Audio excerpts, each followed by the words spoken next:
Welcome, everyone. Thank you for joining us on Forgotten Feminists, Yasmine Mohammed podcast. Today we have a guest who has a very interesting background, as you all have read on the bio, I'm sure. Anna has a mix of ethnicities in her background. She was born in the United Soviet Socialist Republic, and she faced a lot of anti-Semitism there with her family, and so they fled to Israel. Once she was in Israel, we're going to hear more details about this, but eventually her mom ended up marrying a Muslim man and converting to Islam. Anna thankfully has found her way out of all of that madness and into a wonderful, beautiful life today. And we're going to hear all about all of the obstacles that she's faced and that she's overcome. And I know that her story will inspire so many of you. Anna, thank you so much for joining me here today. Thank you, Yasmine. I'm so happy and nervous to be here because this is the first time that I'm revealing my story up to people that I don't know. Even people that know me, they don't know all the details. So thank you so much for giving me the platform and also the opportunity, to encourage other women and make sure that they understand that they have the right and they own their body, their mind, their future. Anything that they wish for is all on their hands and they can overcome everything. So that's why I'm here.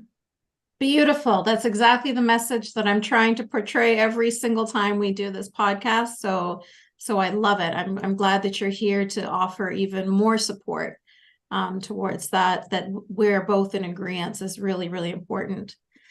And I also want to thank you for trusting me with sharing your story for the first time. And, I know that that's very difficult to do.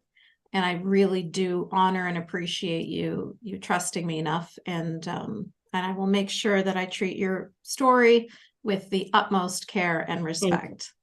Thank you. Thank you. So let's start off at the very beginning. I know you were very young when you left the USSR. You said you were 2 years old. So you probably don't have many memories yourself, but can you tell me about what you've heard from your family? What was it like living there in general? And specifically, what was the anti-Semitism that they faced that forced them out of there? So I was 2 years old. Yes, about 2 years old. My mom was very young. I mean, it was accepted back then to get married at the age of 17, 18, right? Like other cultures. So she got married really early. Between 17 and 18, and she had me when she was 18 years old. She met my father, who was from St. Petersburg back then. He was studying in Chisinau, the country where she was from. Back then it was USSR. And they met. And of course, she did want to go to university as well, but she couldn't because of anti-Semitism.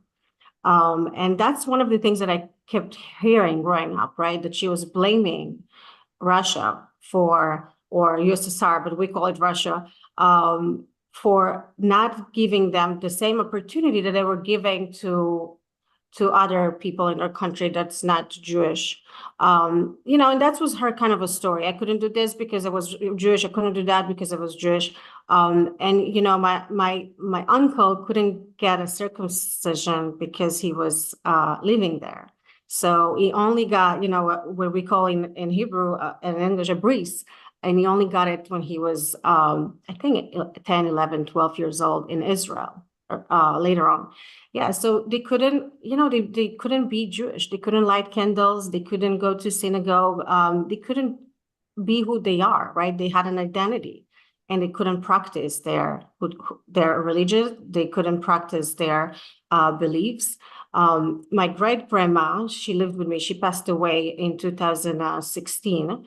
And she was always telling about the stories from the Holocaust, and that what she suffered and the hunger and what they went through just because they were Jewish. So the stories kind of were building up and making a really harsh picture. But again, I was very young. I didn't understand it. Even though these days I'm having flashback into the stories because, I'm Jewish and I don't have Hanukkah decoration outside of my house this Hanukkah because of the fear that I have for my family, right? I'm not a single anymore. I have family. I have to be responsible for them. So it's kind of bringing back those memories of anti-Semitism that we experience in the United States these days, and in 2023. So that was their stories that they brought from USSR into Israel. And, they moved to Israel. They couldn't wait to start their life in Israel and be Jewish, right? Just be who they are. I'm going to pause you. Before we move to Israel, I want to ask you a couple of questions about life in Russia.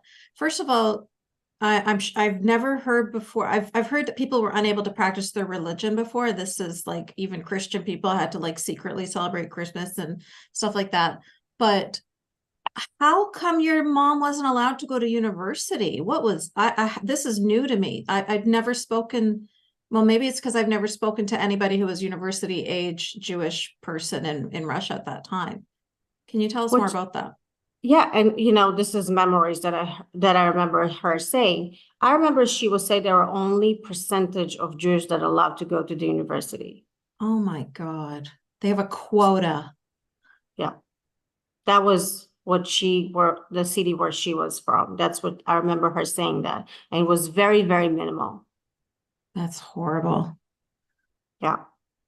Okay. Yeah, I didn't know that. That is just, as somebody who values her education so much, like I can just imagine how demoralizing and anger inducing that must have been for your mom to know that her future is going to be cut short, is going to be minimized because of her ethnicity, Limited. So limited. Exactly. That's the word. It's so incredibly viciously, horrifically unfair. That's probably I was going to say that's one of the worst anti-Semitic things I heard from Russia, but it can't be. There's so many horrible stories, but that's a pretty rough one. Yeah, and okay, so story. When they were saying those stories, they didn't want to go deeply into the stories and the roots because they wanted to leave it in Russia. They didn't want to bring it with them into Israel. So when I was asking questions, right, and obviously I didn't understand, they were just trying to not go into so deeply because just like many of us, we buried so much. We didn't want to touch it again because it was so painful. Totally understand that. I just want to touch briefly on one thing that you mentioned there too, which I know we'll talk about more later, but you mentioned that you're nervous to put Hanukkah decorations in front of your house in this year. But has it been like that in the past, or is it just because of this current uprising of anti-Semitism that's happened since October 7th? It's never been like that. No, I was always, and I still very, very proud of being Jewish. I send my kids to Jewish schools. I practice, Friday nights. I wear my Star of David very proudly, but with fear, with a lot of fear. I speak Hebrew to my kids outside of the house, but now I'm picking if I should speak Hebrew, where I speak Hebrew, if I have enough. But I consider myself a very strong persona. But when it comes to your children, you just want to protect them because you don't know who's that lunatic that's going to be out there, right? There's so many things that we've done that other Jewish around the US have done as well. I mean, going and buying guns. I mean, I was never a person who would allow gun into my house. That was a no-no for me. And after October 7th, that was the first thing that I requested for my husband to do to make sure we can protect ourselves. So this is the first time. Before October 7th, I've never felt any fear to be who I am. But now after October 7th, the questions kind of come, should I be sending my kids to Jewish school? Should I be enforcing them in so much Judaism? And, it goes back and forth. Should I just, even I had this thing, this thought, maybe we should not be maybe we should not be Jewish or Christian or Muslim. We should just be atheist, right? Because there's no issues with that. But then, it keeps me, I'm like, no, but this is wrong because my my great grandma and her family, what they went through Holocaust and what my family went through, that's just unfair to kind of drop a religion, right? And also, especially this day, I think that the fact that you give your children, at least that's what I think and believe for my family, you give them Judaism, you give them an identity. And identity is so important these days because people start questioning themselves, who they are, who they belong to. And for me, Judaism is such a big identity. And, I don't just feel it in my heart, I feel it in my entire body. I know I'm Jewish. I know my house is Jewish. I know my kids are Jewish. And I wanna make sure that they grow up Jewish, no matter what, with any fear that's coming out there for them. So in a way, you're kind of experiencing what your mom experienced in Russia to a lesser extent, of course, but it's there, that same similar feeling that I'm sure she had of the reason why she had to take you and go to Israel. Yeah. So tell us You asked the about that. question, does it worth it? Does it worth it? Does it worth to be Jewish? Yes, it's absolutely worth it. Well, this brings the reason for the need for Israel to exist is exactly this conversation that we're having right now. Every time things like this happen, it just reinforces again exactly why there needs to be this tiny little sliver of land on this planet where Jewish people can go and feel somewhat safe and secure and protected, because these kinds of anti-Semitism, whether it's Russia, whether it's America, whether it's Australia, whether it's Canada, it's erupting everywhere. Germany, Poland, like we could go on and on, right? Yeah. So, so it's great that your family had that safe haven to run to. Tell us about when you went there. I know you probably don't have too many memories yourself, but kind of like, what have you heard from your family about that transition, leaving Russia and coming to Israel and being able to be freely Jewish? One of the things that my grandma told me, and my grandma she's my second God. I'm very close to her. She's very young. I love her to death. She raised me. She said, I was suffering from a lot of stomach pain. She was very sick, but nothing, no doctor could say what is it exactly. And she couldn't really eat for years. And then she moved to Israel. She stepped on the land of Israel and it just disappeared. The pain disappeared. There was some release. She felt like, okay, this is my land. This is where I belong. This is where I can be this is where I can be Jewish. This is where I can speak the language of Jewish people. This, because they spoke, they didn't speak Hebrew, but they spoke Yiddish.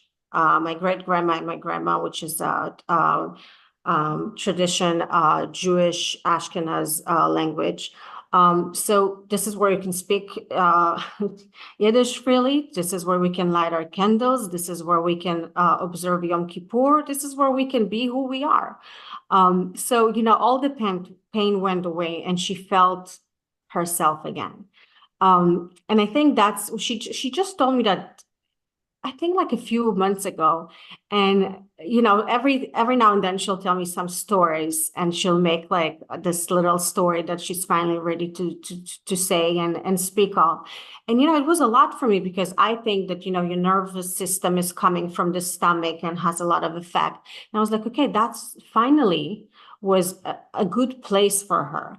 The transition was awful because they didn't speak the language.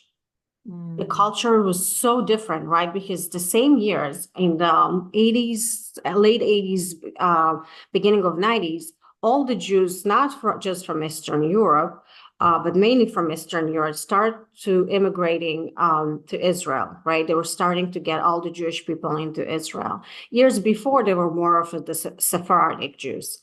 So Israel was kind of like that hub for all the Jewish from all around the world, right? From Iraq, from Yemen, from Morocco, from Eastern Europe. They all kind of went in there. So the first the first one to landed in Israel kind of created that culture.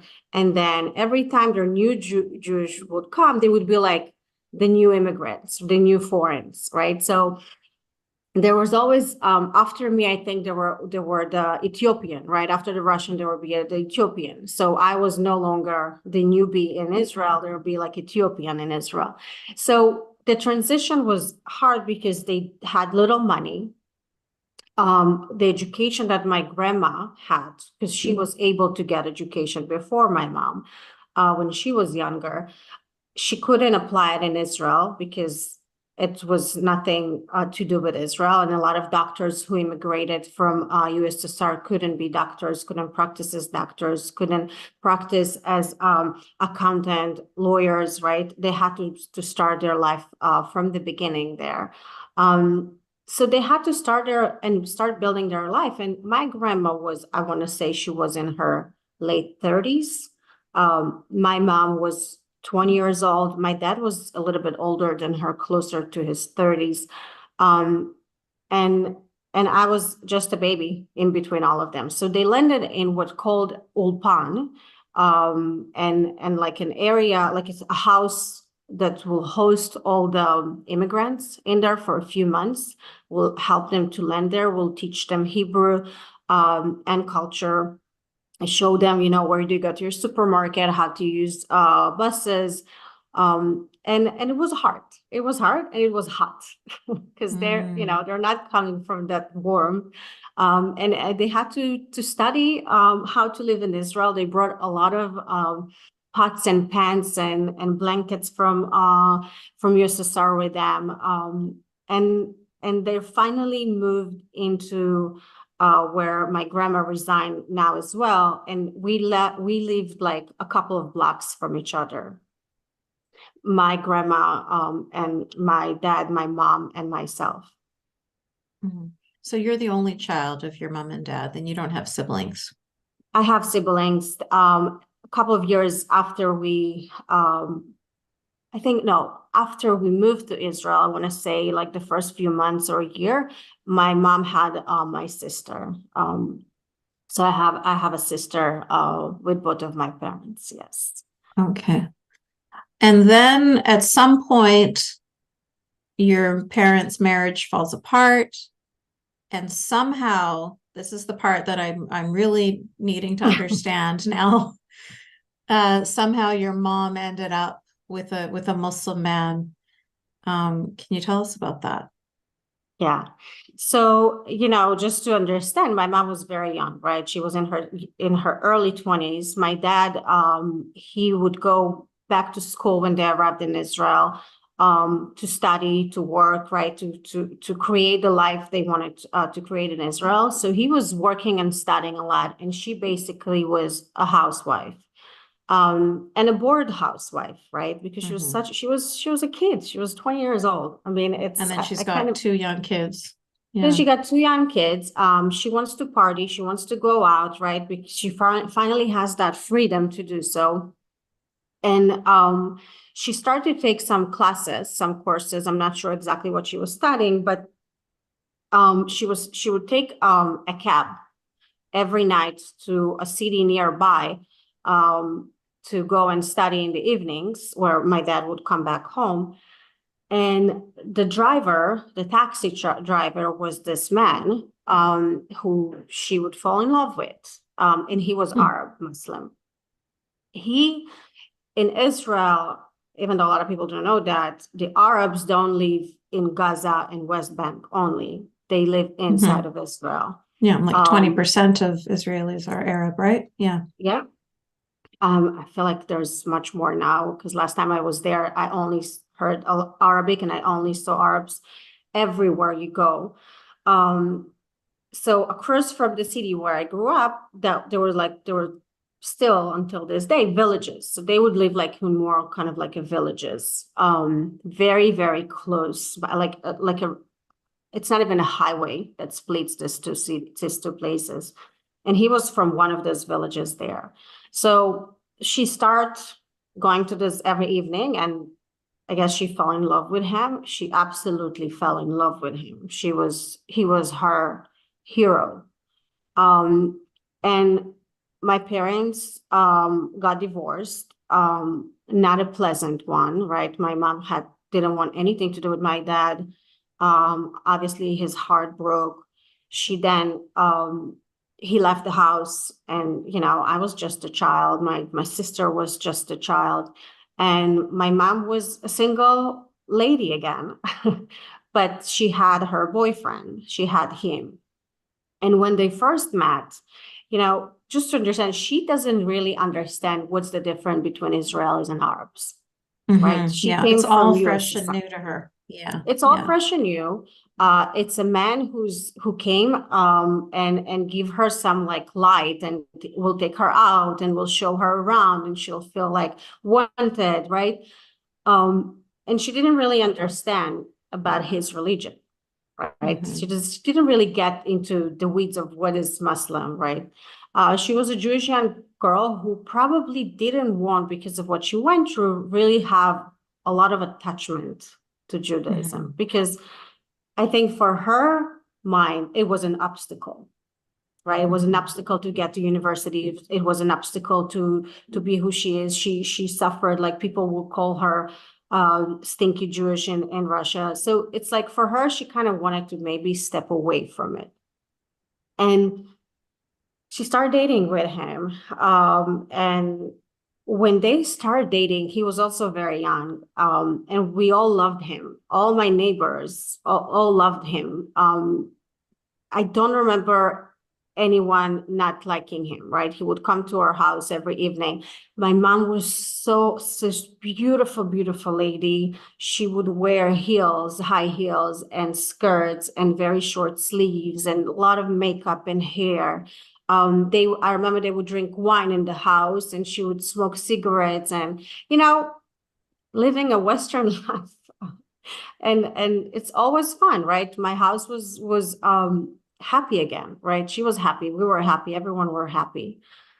And then every year that passed by, it started to change. His family was against that, but absolutely against that. She was a Yahud.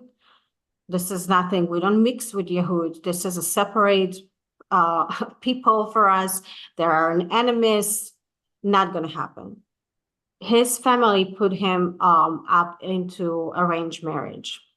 I remember that woman's name until this day, because it was, such a shock for my mom. And he was up to get married with her. And my mom just lost her mind, completely lost her mind. And she started doing everything she can, everything, to have him back and be with him. And so, there is a lot of blur, of course, because I was a child, but it happened immediately that she converted to Islam, and my entire house just converted to Islam. So from having those high heels and skirts and smoking cigarette and having alcohol in the house, there was nothing like that in my house. Because, as you know, in Islam, you can smoke cigarette, you can drink alcohol, you can wear short sleeves. My house transferred from like this liberal house into this Muslim house with a Quran on the table, presented on like little shelves, with some art from Mecca. Muslim house. She got pregnant because, that's how I guess you get a man. And every year that passed by, we had to be part of it. I couldn't. So how old were you when this big transition happened? I think I was around 6, 7 years old. Wow. So I don't know if you've read my book yet, Anna, but you and I have had a very similar experience with that. Single mom, everything was normal. And then she gets with this man, and then it's like an earthquake hits the house and everything is demolished, and it's a completely different living environment. So I feel you when you tell this story. Okay, sorry. Please continue. So she gets pregnant. She gets pregnant. We start going into this village, into his house, into his parents' house more often. Sometimes we sleep there. I start praying. Yeah.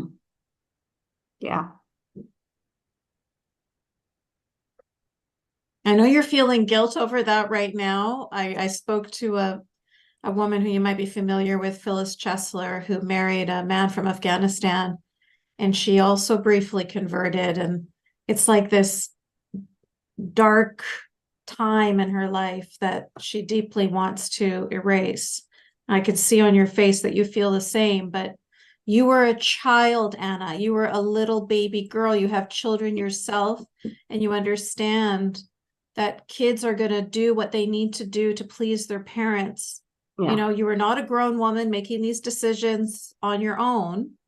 You were coerced into this, and there's no reason for those tears in your eyes right now. That was just not, that was not you. That was an adult coercing a little girl. You know, if you're the victim in that scenario. Yes, absolutely. That's so true. It's just, you know, I told you when we were preparing for this, I had to dig so deep that I was shocked from the memories that I brought back, you know, because I just it's, I wanted to forget about that part of my life and, you know, and stop that there and never go back to that. So I think that one of the other things that I felt guilt is that towards my grandma, right? So what she and her parents and her family went through just to be Jewish and immigrated into Israel, a Jewish country, and then her own blood is basically converted to different religions. It's just that pain that the parents, you know, hoping for a future for his child, and then the child not understanding that, not appreciating it. So it's turned my entire family upside down. My grandma, I remember she was hospitalized because she had a nerve break. Everybody were really shocked by it. And it's not because of just Islam. It's the fact that they fought all their life to be Jewish, and now she's doing that. And it's such a shock. And you know, we were going to this village. We were part of them.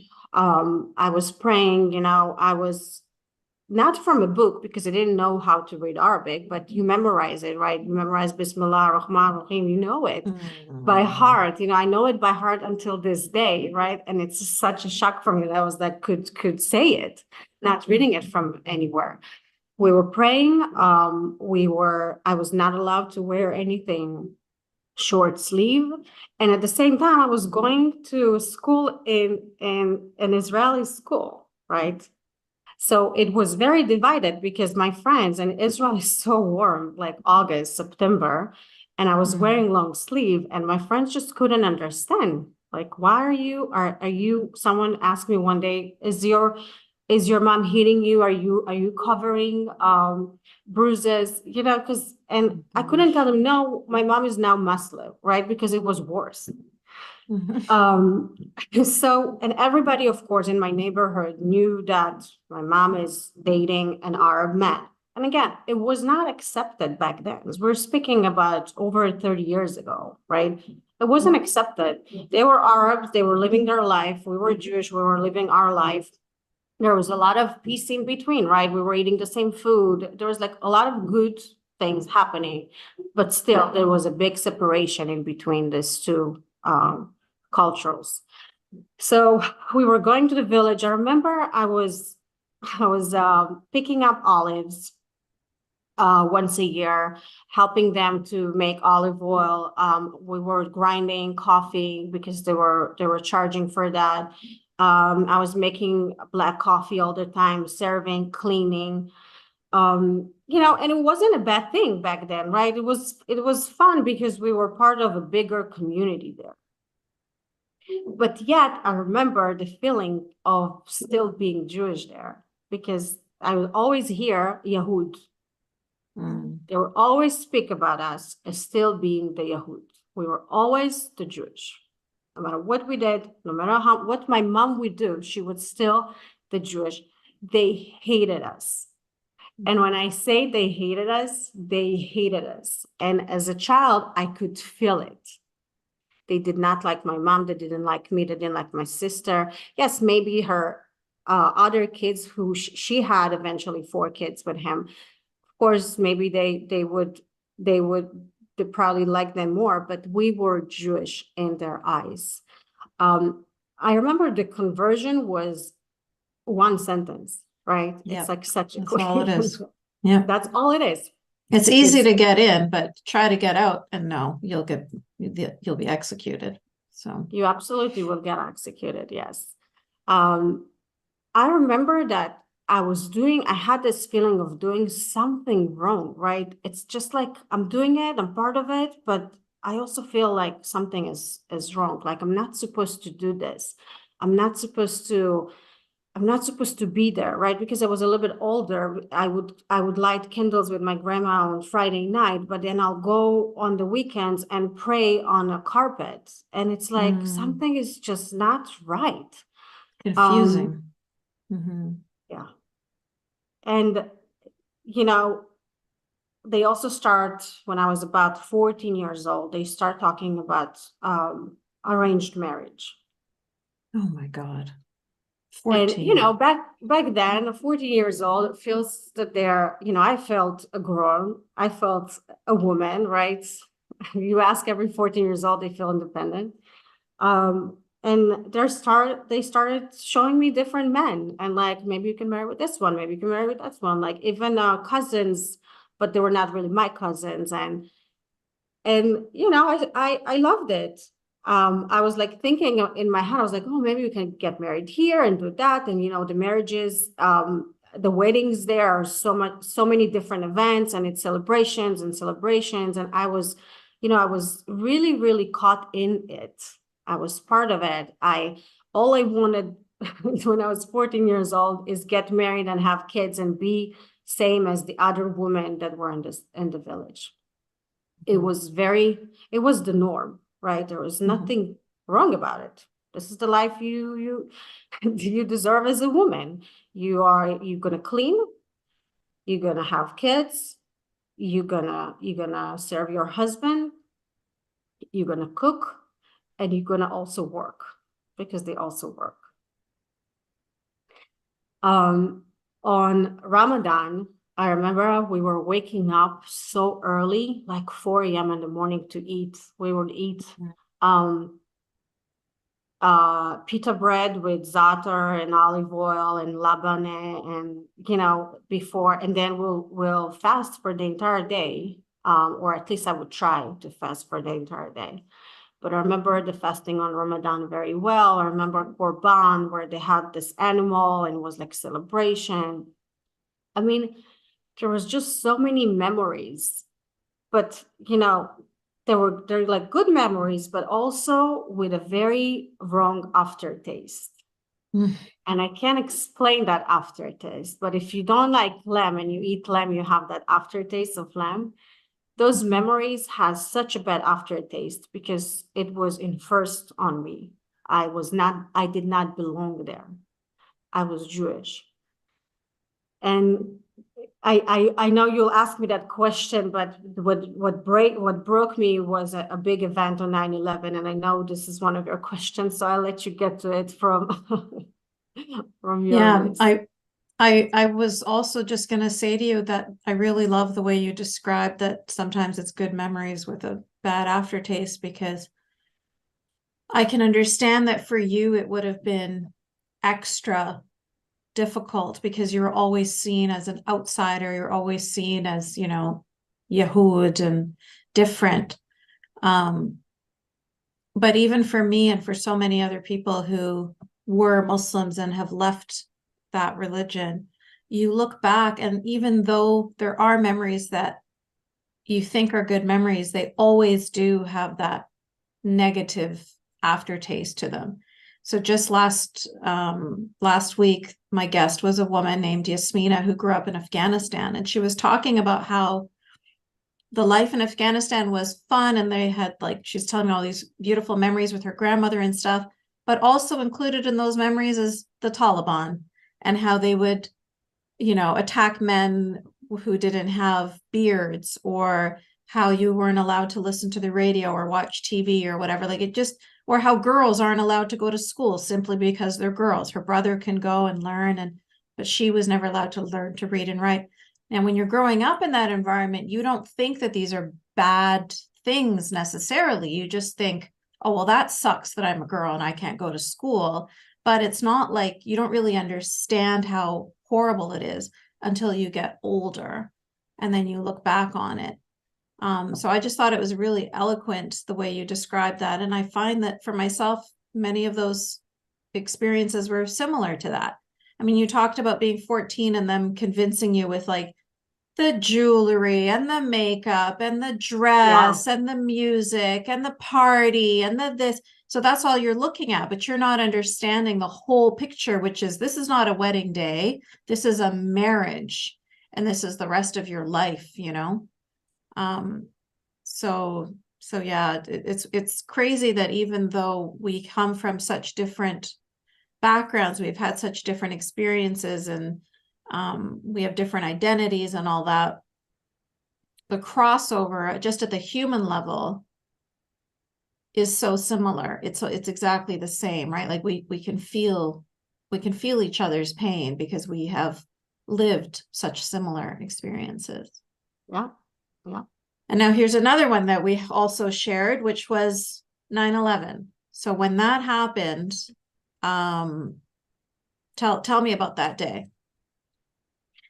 So, I was 13, 14 years old. I remember that day so well. I went to the pool in the morning, or I remember going to the pool and hearing it in the news on my way back home, and understanding that this is a really big event that happened, and going home, entering home, and hoping for some, seeing sad, looking for, like, sadness, sad people, right? Like, because I was really sad here in my heart. Entering home, seeing her husband and her sitting on the sofa watching the news, absolutely happy. Like, their best day of their life, like something big happened, like better than having a child, the happiness, the Allahu Akbar, the America deserve it, like, he was on the phone, walking around right to left, happy, happy, happy. Seeing in the village that they were, I remember going later that day to the village and seeing how it was a holiday. It just was a holiday. They were giving, like, this cookies and sweets, and everybody were happy. And I was just a child, and I didn't understand, why are they happy? We just saw a man jumping off the building. How are we happy about the death of so many people? And that was just something that, I remember it until this day. It just was such a shock for me. And I'm so lucky that I understood that it was wrong. Because not everyone can understand that it's wrong to be happy and celebrate the death of others, and such a big terror action. Yeah, unfortunately, that is a true statement. You don't imagine that it would ever be the case, but it unfortunately is, and we see that very recently with October 7th as well. Now, I am grateful too that you had other family, that you weren't just seeing your mom and this man that she married celebrating and then sort of feeling like, am I the weird one? Am I the strange one for not being happy? There must be something wrong with me. But you had another family that, you had your grandma, you had your dad, you had other people in your life who could validate the human, empathetic, normal side of you. And, you know, you had that juxtaposition, which is really important, because not having that is what causes people to not know, to not realize that this is evil, to think that this is normal, because the most evil of things is normalized from such a young age, and you just don't know any different. One of I think, and it's so relevant to this day, one of the things, and just like you said, normalizing evil, right? There are books that they were, so I was studying in Israeli school, right? I wasn't studying the village because I had to study in the Israeli school. The studies that I had and the studies that I've seen that they were teaching them or they were talking, so different. It felt like they're normalizing evil and hate. And for me, it was all about peaceful songs and, you know, celebrating, hoping for a song. I mean, one of the songs that in my head from childhood is I grew up for this world, for this peaceful world, right? This is like, it's one of their songs, and Nolati LaShalom Sherak Yevo. It's like we're hoping for peace. I was born for peace, but their schools are not even, they don't have that word peace. It doesn't exist. You know, I know the Quran can be interpreted in so many ways, and you speak Arabic and you know it's much better than me. But in the Quran, it's clearly say that there's Yahuds and Christians, and you shouldn't be even in touch with them. It's until they, us, the Yahud and the Christian, understand that they should be Muslim, basically. And there is no partner there. They're normalizing evil. They think it's right. Those kids that in school, the innocent kids that now in school there in West Bank, in Gaza, in other countries in this world with radical Islam, they're raising them to hate anyone who's not Muslim, anyone who's not Muslim enough like them. And it's not, it's a fact. It's a fact. I've seen it in my eyes. We've all seen it. Of course, I've experienced it. I more than just saw it.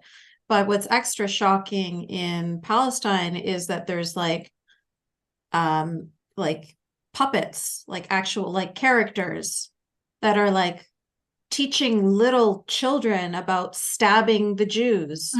Or they'll have like a school play, whereas we would have a school play about something literary or something. No, they have a school play about dressing up as, you know, IDF soldiers, and then dressing up as mujahideen, and then let's go stab the Jews. These are the things that the kids are watching as their entertainment.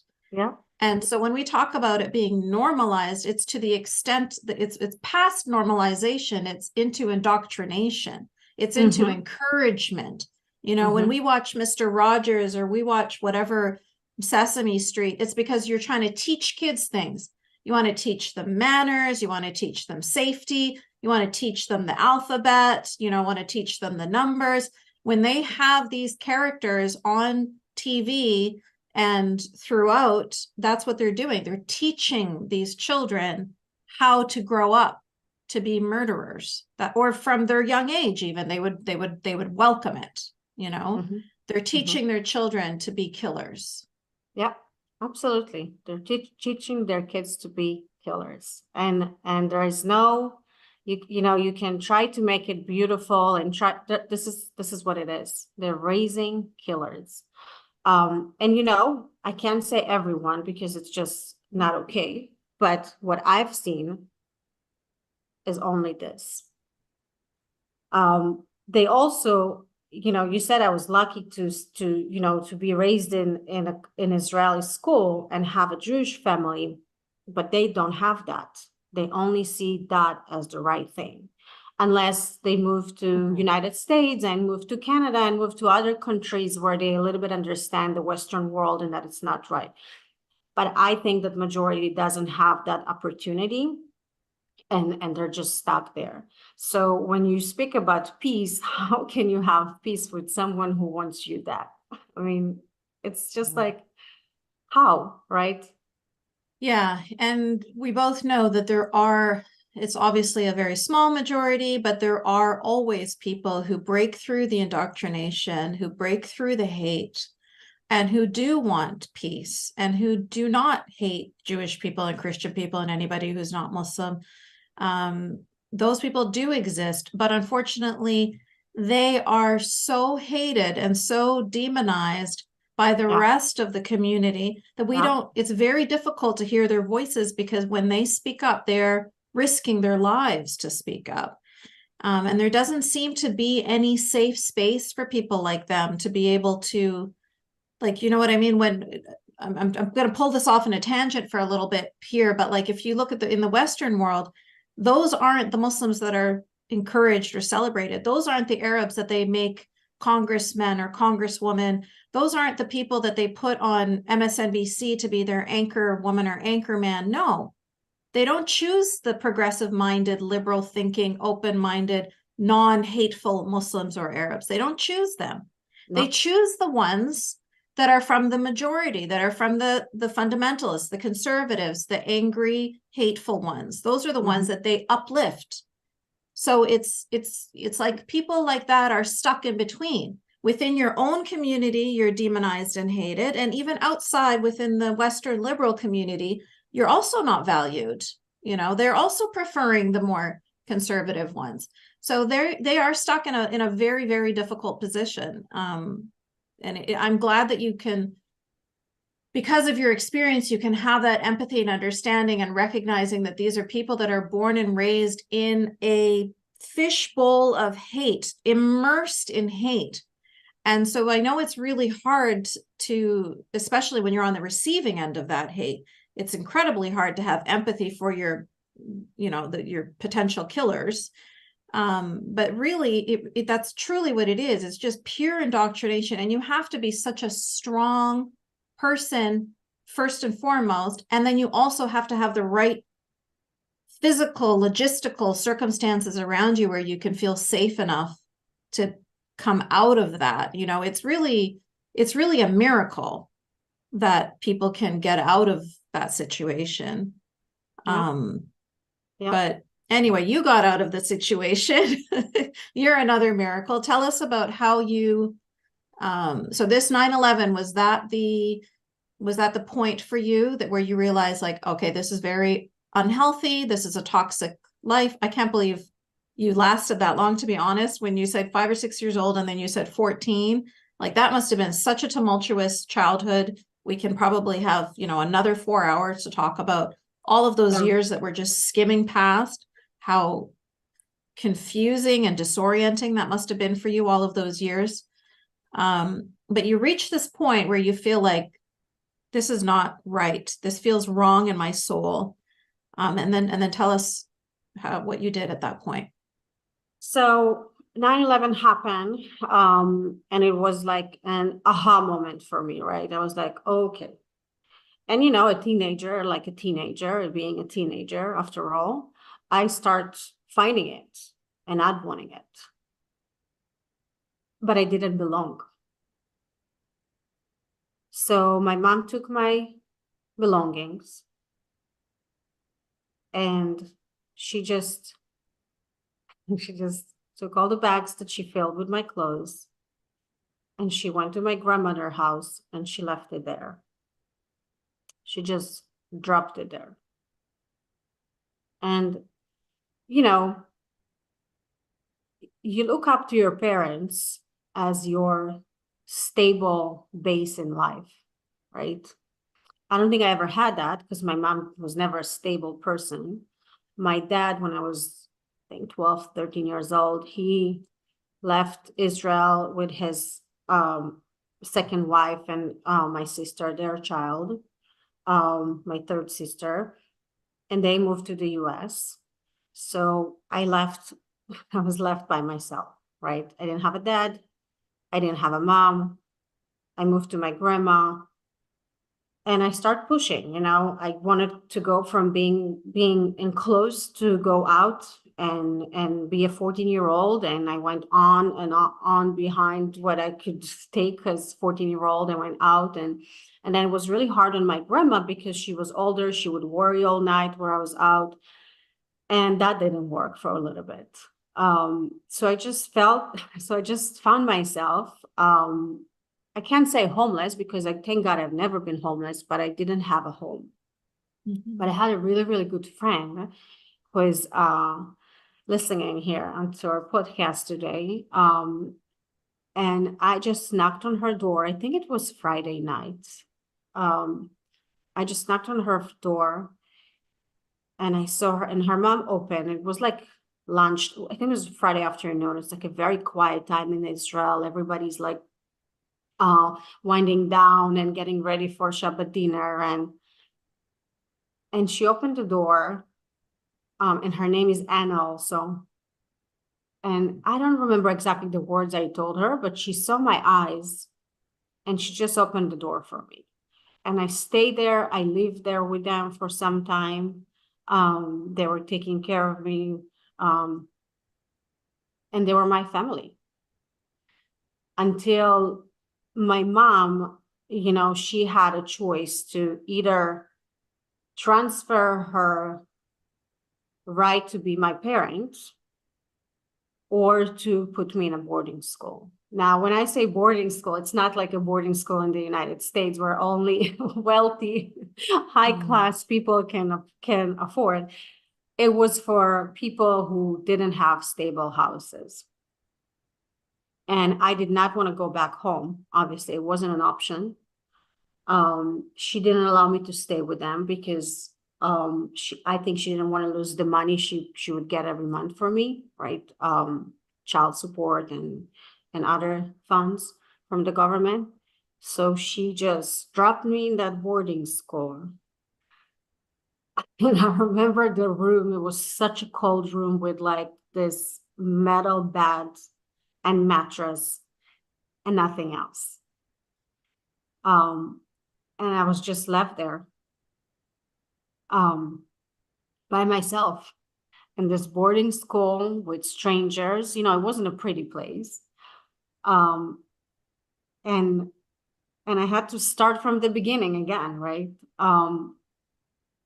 Eventually I loved my time there because I wasn't under her ruling, her husband ruling. They were also fighting a lot. Obviously there was some domestic violence. I mean, I don't need to tell you, it's very acceptable in that culture. I mean, he wouldn't even, if he wanted to get the remote control and was 2 feet from him and she was in the bedroom, he will call her to get the remote control.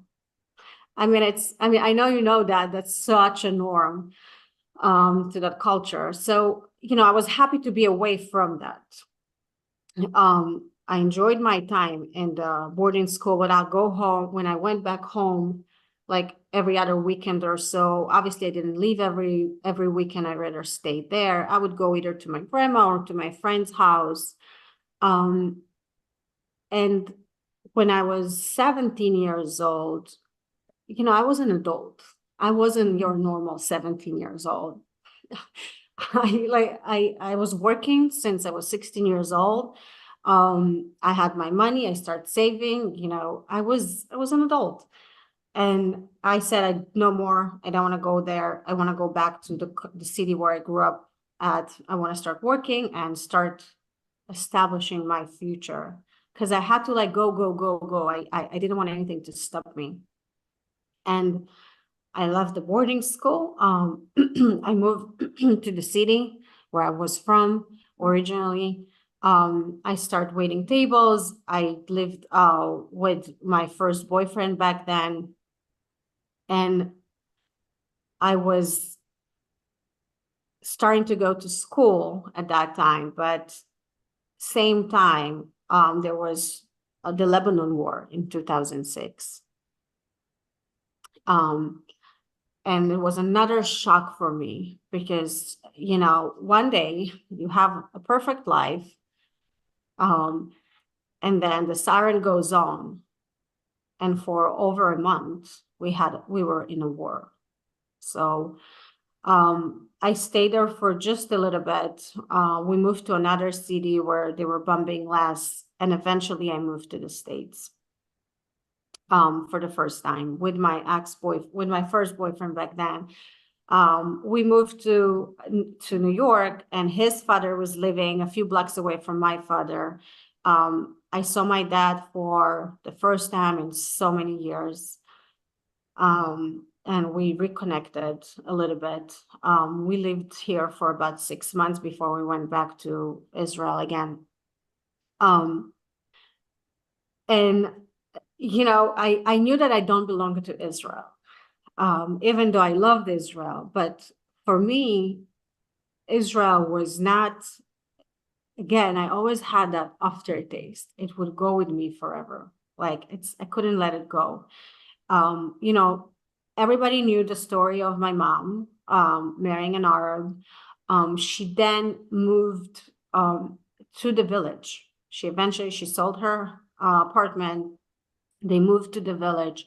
My second sister, she never did what I did. She was doing her own thing. She has a skin of an elephant. She basically doesn't care what anyone talk to her, see her. She's like a different cookie. She went to the army. And then she couldn't go, when my mom moved to the village, she couldn't be in her house anymore because she was in the army. What means like she wouldn't be able to go back to her home now that's in an Arab village in an army uniform, Of course not. Yeah. so she moved to live with my grandma a little bit. My second sister, she became more religious, more Jewish religious. She observed Shabbat. She's very religious, very Jewish religious. She took it the other way, which, I'm very proud of, because it's nice to see that she was able to do that. I left Israel, for the second time, when I was 20 years old, and I moved to New York, and I just started my life here. I mean, obviously my English was so bad compared to today. But I just knew what I wanted. I knew that I did not want to be a housewife.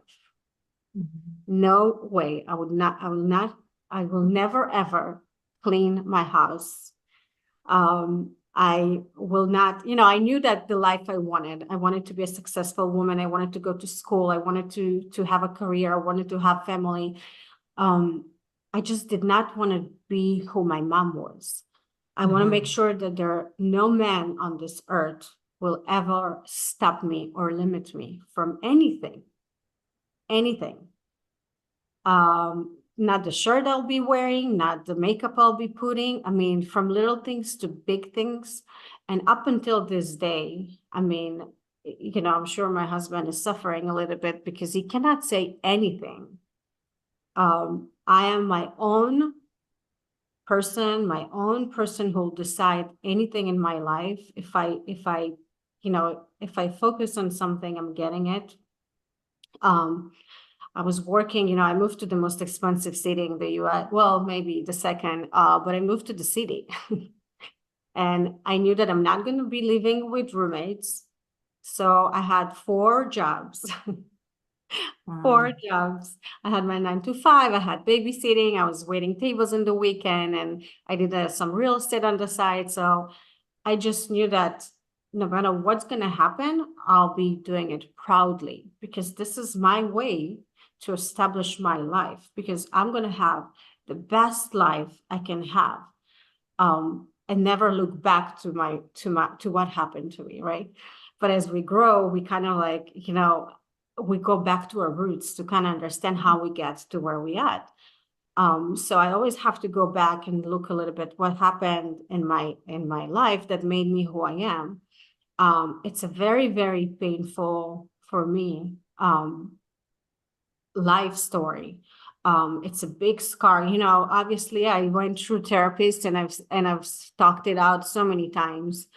And, I'm in a lot of peace these days. It doesn't rule me anymore. But I forgave my mom. because she was a young woman in love. I mean, I don't blame her, but I feel one thing that's still there is that I feel so bad for her. I'm not angry of her. I just feel bad for her because she doesn't have a good life, and she Mhm. will never have a good life.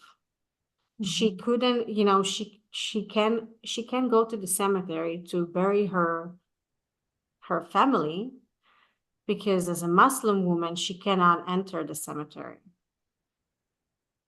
I mean, there's so many things and restrictions in her life, and that's ruling her life this day. I mean, for me, she's just a slave. I just want to clarify for listeners that it's not that Israel prevents Muslims from entering Jewish cemeteries. It's because in Islam, a woman cannot go to a cemetery. That is a Islamic edict that she's following because I assume she's still Muslim. She's still married to him. Your four siblings that she had with him are all being raised in this way. They're older now. They're in their 20s, maybe closer to 20, some of them. I seen some of them a couple of years ago when I was in Israel. I've seen her for like 20, 30 minutes at my grandma's house. She's a stranger for me, right? Because Mm. I grew up more without her than with her. Mhm. Um, you know, she kind of had to, I think for herself, maybe to give up on me in order to continue with this life. I, being a mom, don't understand how a parent can give up on his um, child. It's something it's just like, I don't think I would ever be able to understand, right? I mean, there's no way my kid's ever leaving my house without my permission. So just giving up on your kid is something that's, you know, something really had to hold you there to do that. I've seen her, she's, her first language is Arabic. She has an Arabic accent. She speaks Hebrew and Russian, but with an Arabic accent. So, Mhm. um, you know, she lives in a village. She lives in an Arab culture. Um, they, you know, I remember one of those days I was touching the Quran and I was on my period and I got Mm. slammed for it. I mean, I got slammed so hard that up until this day, every time I touch a Torah, right? Judaism books, I have this traumatic um, slam to my hand for touching it. Like Who I did always that have to you? my mom, Mm. my mom, because those were the rules that she was Yeah, I enforced. know. Hmm. And she was so young. I mean, she was like she was in her 20s. I mean, she wasn't like, she didn't have life experience that she could say, okay, this is wrong, this is right. It was so normal for her. She had to follow those rules. Um, you know, I couldn't go out with my friends. That was not allowed when I was living in her house. I was not allowed. I remember there was at the end of the year, I had to be in a show and dance for the first time. And I was so excited and there was so much rehearsal. And she arrived there and something was not right.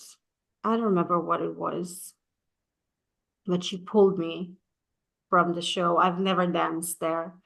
She pulled me from the show. She called her husband and she just dragged me from there. And, you know, I think the reason why it's still like in my head, that event is that I so wanted to be part of this and I just couldn't because she was dragging me back to her life where you cannot dance on a stage with short sleeves or with long sleeves. You're not going to be Hmm. presenting. And I've never danced again. I've never had I've never danced in a show. I would never do that.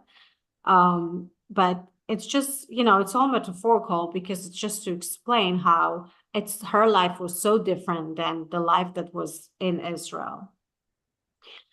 I do want to say, even though a lot of people say that, they're like speaking about Israel, like that in Israel, they put the Muslim, the Arab in separate places. And I mean, it's just so not true.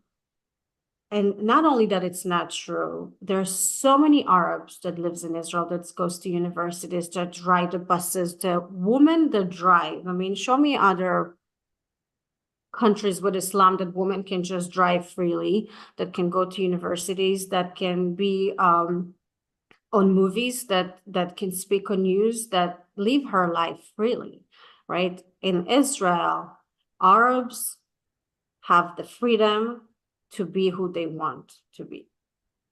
And I know that a lot of people don't know that, not aware of that, but like you said, there's a few people that will speak up about it. I mean, there's Nas Daily. I don't know if you know him. Yeah.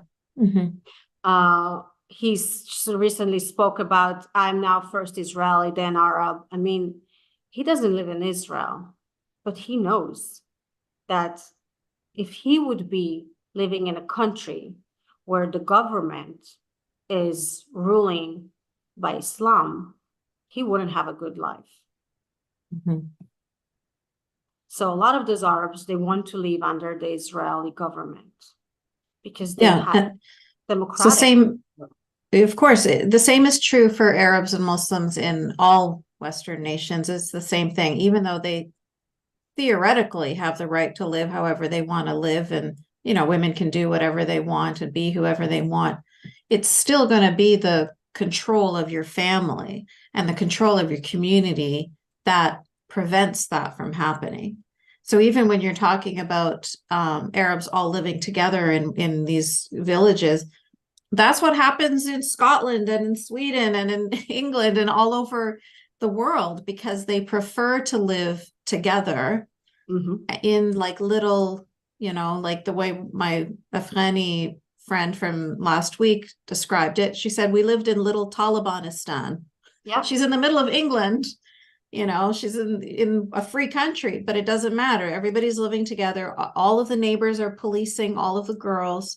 It's just how, so when people see that, they immediately say, oh, what's wrong with these countries that these people are not integrated? Well, it's not, the problem isn't that the problem is that they don't want to integrate. They want to be living in separatist societies. So the ones who are not doing that are the Muslims or the Arabs, or they're the open-minded ones, or they're the more liberal thinking ones. They're the ones that you probably are not going to be hearing hate from, or anti-Semitism or homophobia, or all of the things that you would be hearing from the more separatist societies, because that's the whole reason for it, is to keep it closed so that you can continue with your narratives. Control. Exactly, without having too many conflicting, the same way I grew up. You grow up in your little bubble of Sharia, and you go to your Islamic school, you go to your mosque, your community, and everything is like with very controlled. So yeah, I grew up, born and raised in Canada, but it's as if I was living in an Islamic country. Once I get out of that, then thankfully I'm free in a secular world. And that's of course not true for people in 57 countries around this world. Even if they get away from their families, they're still stuck in a Sharia state. We have with us here Mashad, who grew up in Saudi Arabia. So it's that kind of thing. No matter, it doesn't matter. You're still going to be controlled by the guardianship laws and all of the laws of the country, even if your parents or your family, like you're able to get away from them, or maybe they aren't the ones that are controlling you. There's still going to be levels of control, or like Iran, for example. So yeah, it's easy to point a finger to Israel at times like this without people taking a step back and thinking, well, what's it like in other countries? What you're finding very similar you're finding very similar circumstances in Western countries, of course. When you look at the Arab world, when we look at the Muslim world, now we're talking about like 90% and above are all Muslim. Mhm. There's no worry about integration or multiculturalism or anything like that, because Right. you're truly not welcome. You talked about how there was the Sephardic Jews were the ones who first started Israel, coming from where? From Egypt, from Yemen, from Morocco. They're all coming from these Arab countries. Why? Escape. Because they were not, Escape. exactly, they're not welcome there anymore. Yeah. Escaped in some situations or pushed out in others. Pushed out. Not just from the anti-Semitism and just the aggressiveness or the persecution in general, but sometimes it's very specific, like in Egypt, where they said every male from the age of 16 to 60 has to leave the country, or you go to prison indefinitely. So Yeah. that's not really a choice, Mhm. They had to leave. They were heartbroken. This is their home. This is where they've lived for generations. They only speak Arabic, or they only know Egyptian culture. And now suddenly they have to go and start all over again in the same way that you and your family did when you had to leave from Russia. So, we don't look at the whole picture and understand, how there is so much suffering. There's more than enough suffering to go around, but we like to just point fingers and say, this is the good guy, this is the bad guy, when in reality, we're both wearing the good guy and the bad guy hats simultaneously, right? All of our families and our cultures and our heritage have both good and bad. And, until people start to see things, the more the reality versus this simplistic little, dichotomy that they have of like good guy, bad guy, and the bad guy has to be white or Jewish, because Jewish people are now considered white, Yeah. and then Yeah. if there's a minority, then they're the persecuted person. And it's like, we're going to talk about colonization. I'm sorry, Anna, I'm taking over your podcast. No, but We're going to talk about colonization. Let's look at how many countries have been colonized by Arabs. How many countries have been colonized by Muslims? How many cultures have been lost, eradicated by people that were just completely colonized by Muslims and Arabs all of these years, generation after generation, and only now are starting to try to reclaim their ethnicities. I mean, we talked briefly before I came on here about my family being from Egypt and how I had this aversion to anything Arab, and I didn't want my children to learn Arabic until I realized they're not Arabs. They're North Africans. They were colonized. It's called the Arab Republic of Egypt. It's bullshit. It's got nothing to do with Arabs. We were colonized by Arabs. We now speak their language and eat their food and wear their clothes, and but we're not Arab. We've forgotten who we are. We study about ancient Egyptians in textbooks and things like that, but that doesn't exist anymore. The pure people who believe that they are Egyptian are like pretty much eradicated. There's a small percentage of them. One of them, I think, was here on the call. Oh, it looks like she's not here. I'm mixed up. But one of them is Lena, who is, she's a Christian, a Coptic Egyptian. But what are they? A small percentage of the country, less than the percentage of Arabs in Israel, half of that. There are like 10% of them in Egypt, still living under persecution. But anyway, look sorry. at Iran. Look at it. Look at Iran. Yes. I mean, I have, talk about colonization. Look at Iran. Yes. And I have so many friends who grew up in Iran here in the States, which when I first started, I went to school with them. I was working with them, and I remember the first conversation I had with the first Iranian in my life, and she would say, we are afraid of Israeli army. And I said, are you serious? We are so afraid of Iran. So it's just like, and then we start talking, and they hate what they go through, because in the 70s it was a free country.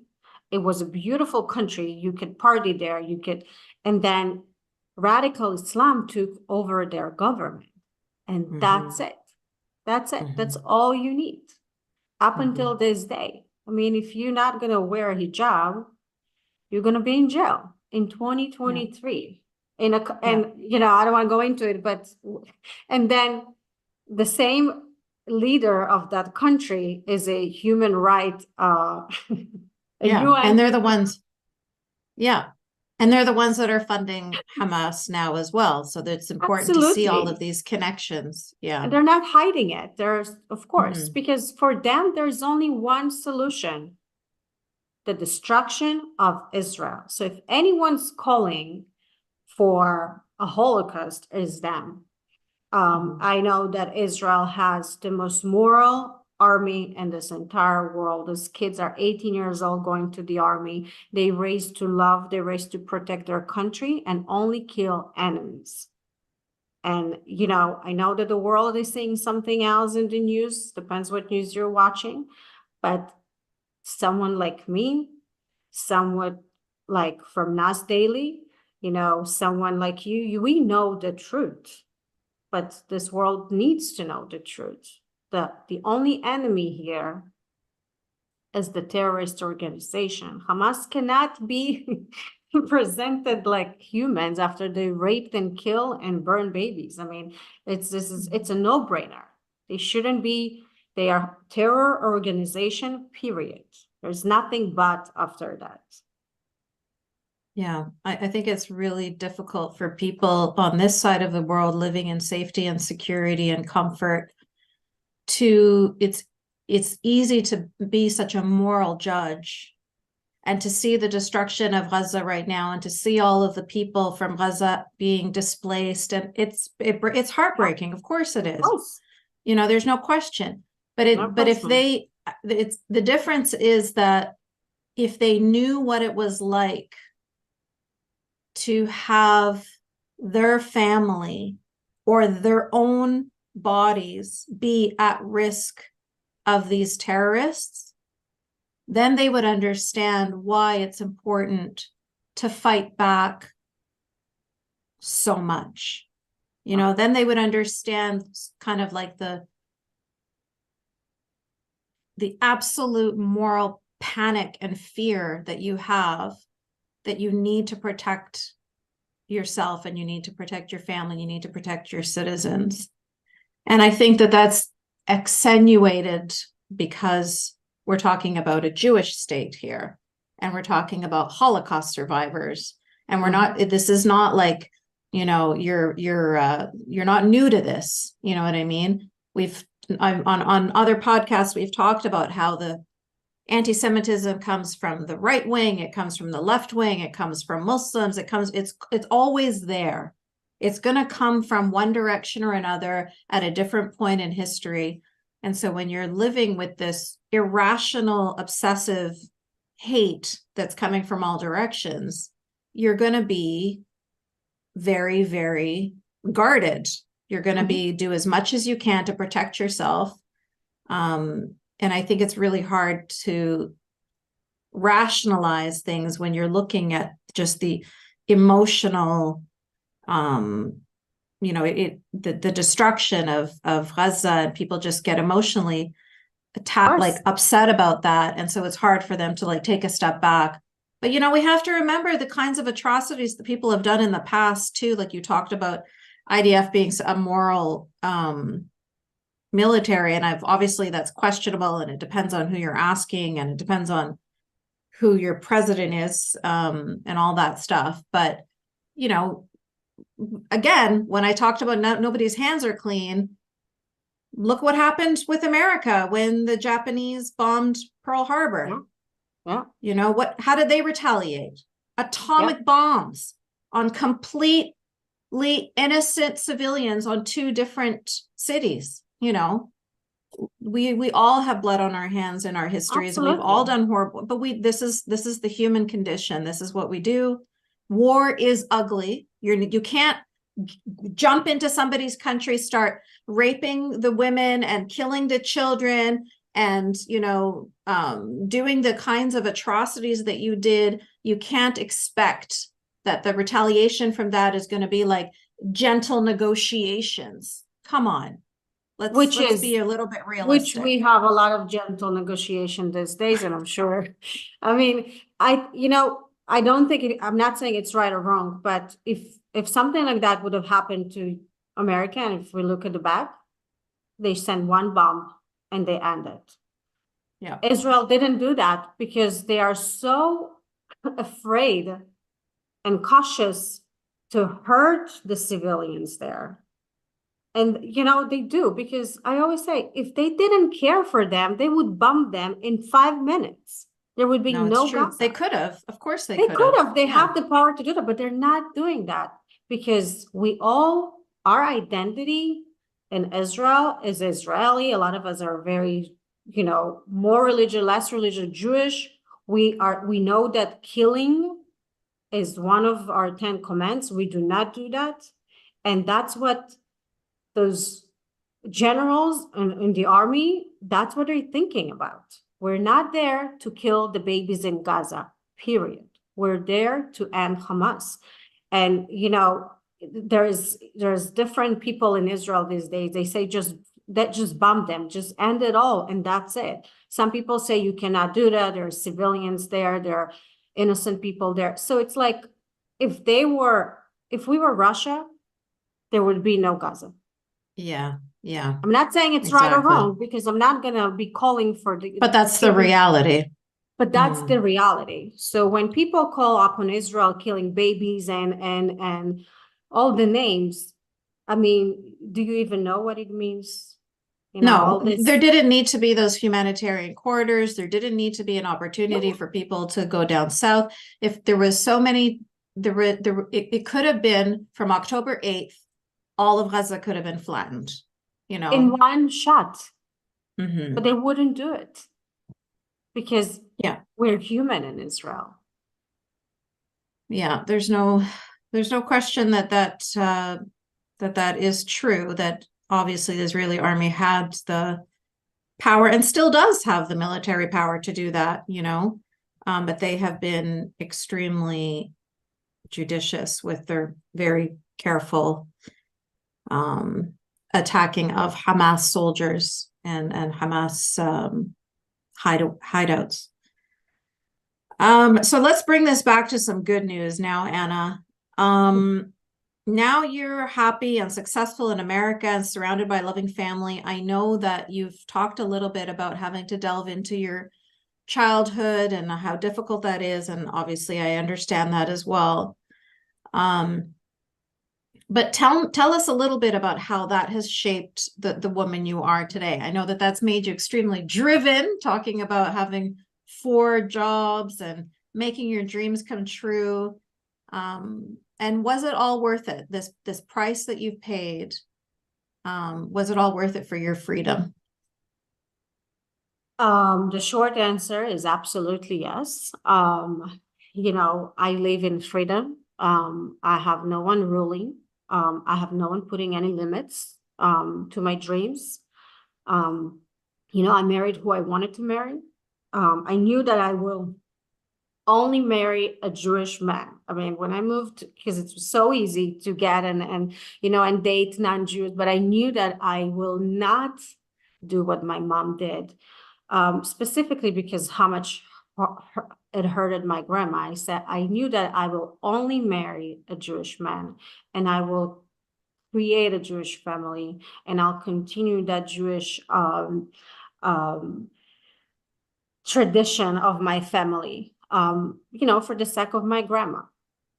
And for me, because I felt Jewish in my heart, in my body, in my blood, and that's who I am. I up until this day, I worked so hard for this American dream, right? For this successful woman with career and family, and I can do it all. I absolutely can do it all. I think women are so strong. I mean, it's just not just going through giving birth, but we can tolerate so much at once. We can separate the the way we think. We can separate emotions and what we need to do. We can, we can be moms, we can be successful at work, we can go to school at the same time. We can be the best wife, the best woman, the best friend, the best community leader. There's so many things that we can all be at once and be able to do at once. I think in order to be that, we have to continue and dreaming and know that no one will put limit. No one has the right to put limit.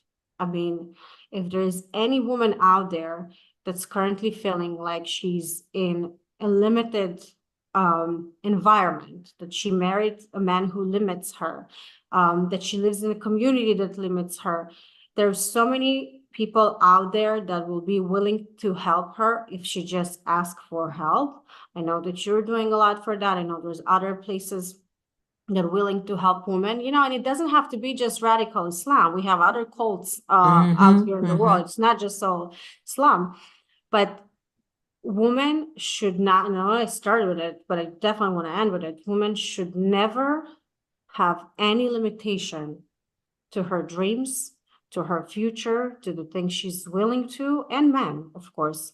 But as a female, as a woman, I can only speak for what I feel.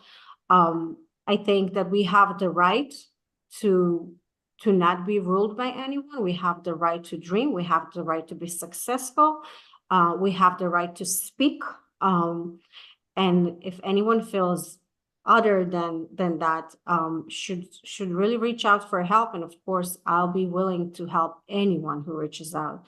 I want to see all those beautiful, powerful women and encourage each of every one of us to become that woman they want to become. Beautiful. Thank you, Anna. I'm going to open it up to everybody now who might have some questions or comments for you. So if anybody wants to say anything to Anna, please just raise your hand. In the meantime, Anna, I'm going to read a couple of questions that came to me in direct messages in the chats here. The first one, somebody was asking if your mother was married to him. Yes, she was, right? We can just answer that one quickly. Okay, great. And then the second one is just somebody saying that she's very proud of you and all of the Forgotten Feminists. So thank you, Mady. Or Maddie. Sorry, I probably pronounced that wrong.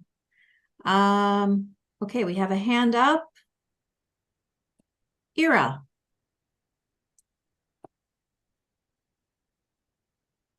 Hi, thank you.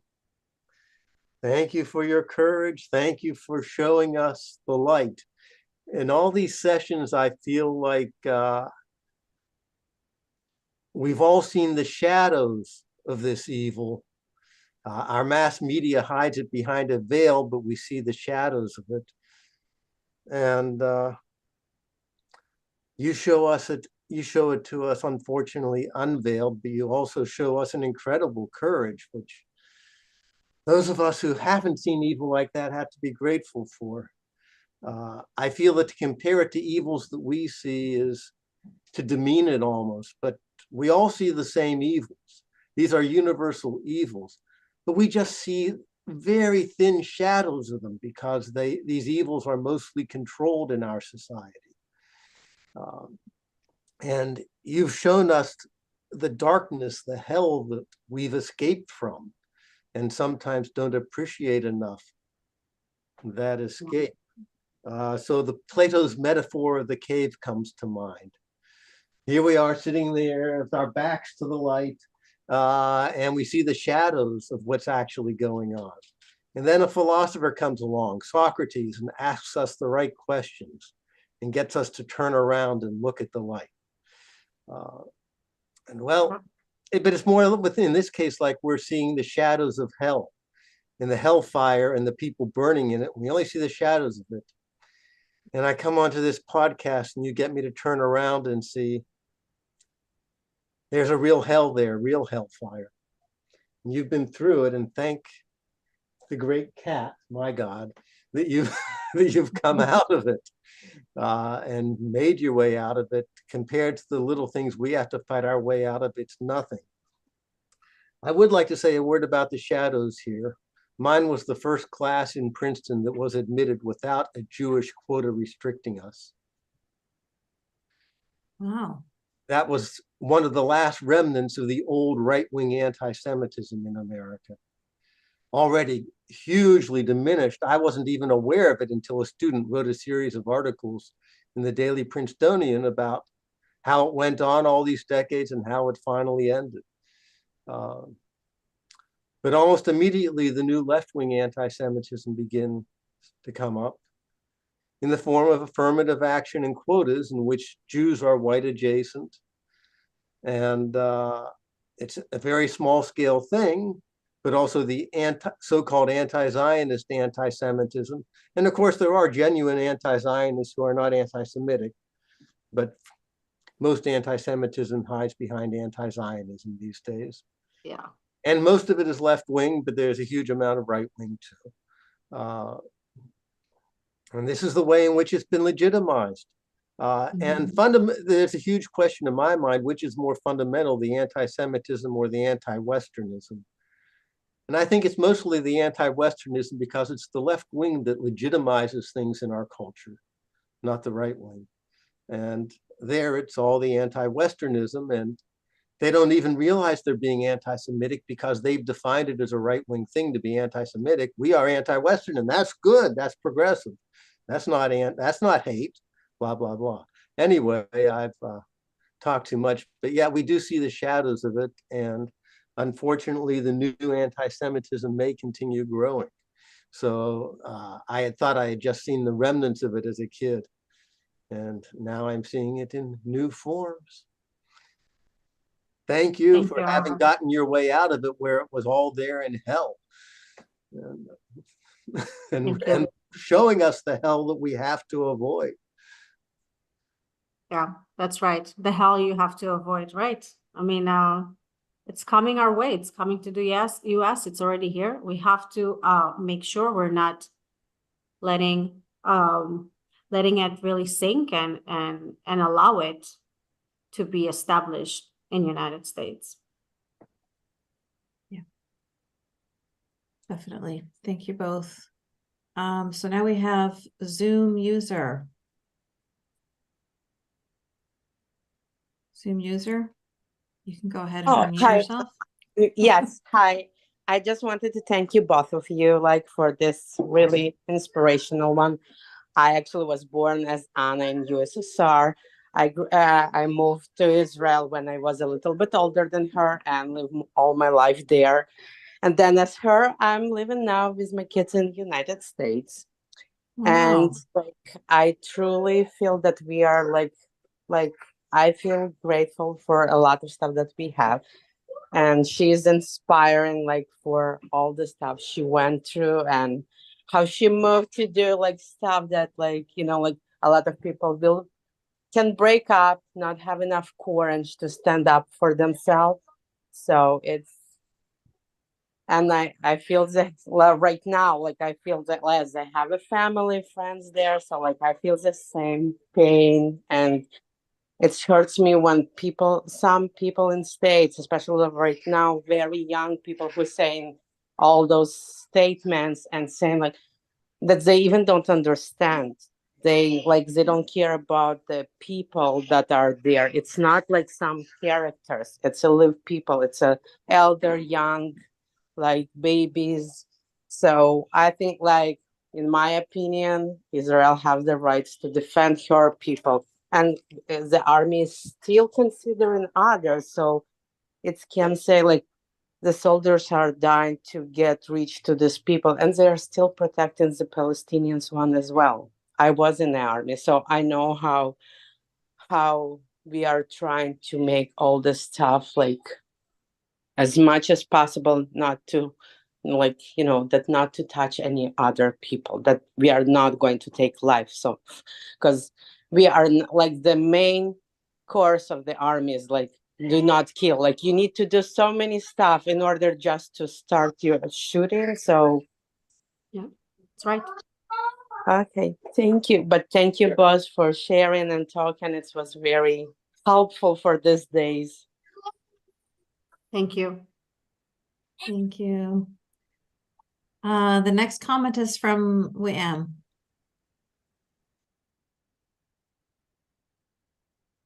Thank you for this podcast, Yasmine and Anna. It was nice listening to your story. I found it interesting that when the attack happened on October 7th, I posted a comment that, you know, this reminded me of what ISIS did to our ancestral villages in Iraq. And people were so upset about that it reminded me of something. Actually, just not me, but we were on a trip. A big group of Iraqi Americans were on a trip, and we all felt the same way from just from the images. And then I realized how much, as Christians, we're not really given credit for the horrors that we've gone through, that I can't even express, that this reminded me of something. So this was before even anybody, oh, and actually this was before like the celebrations started, thereafter, before the war.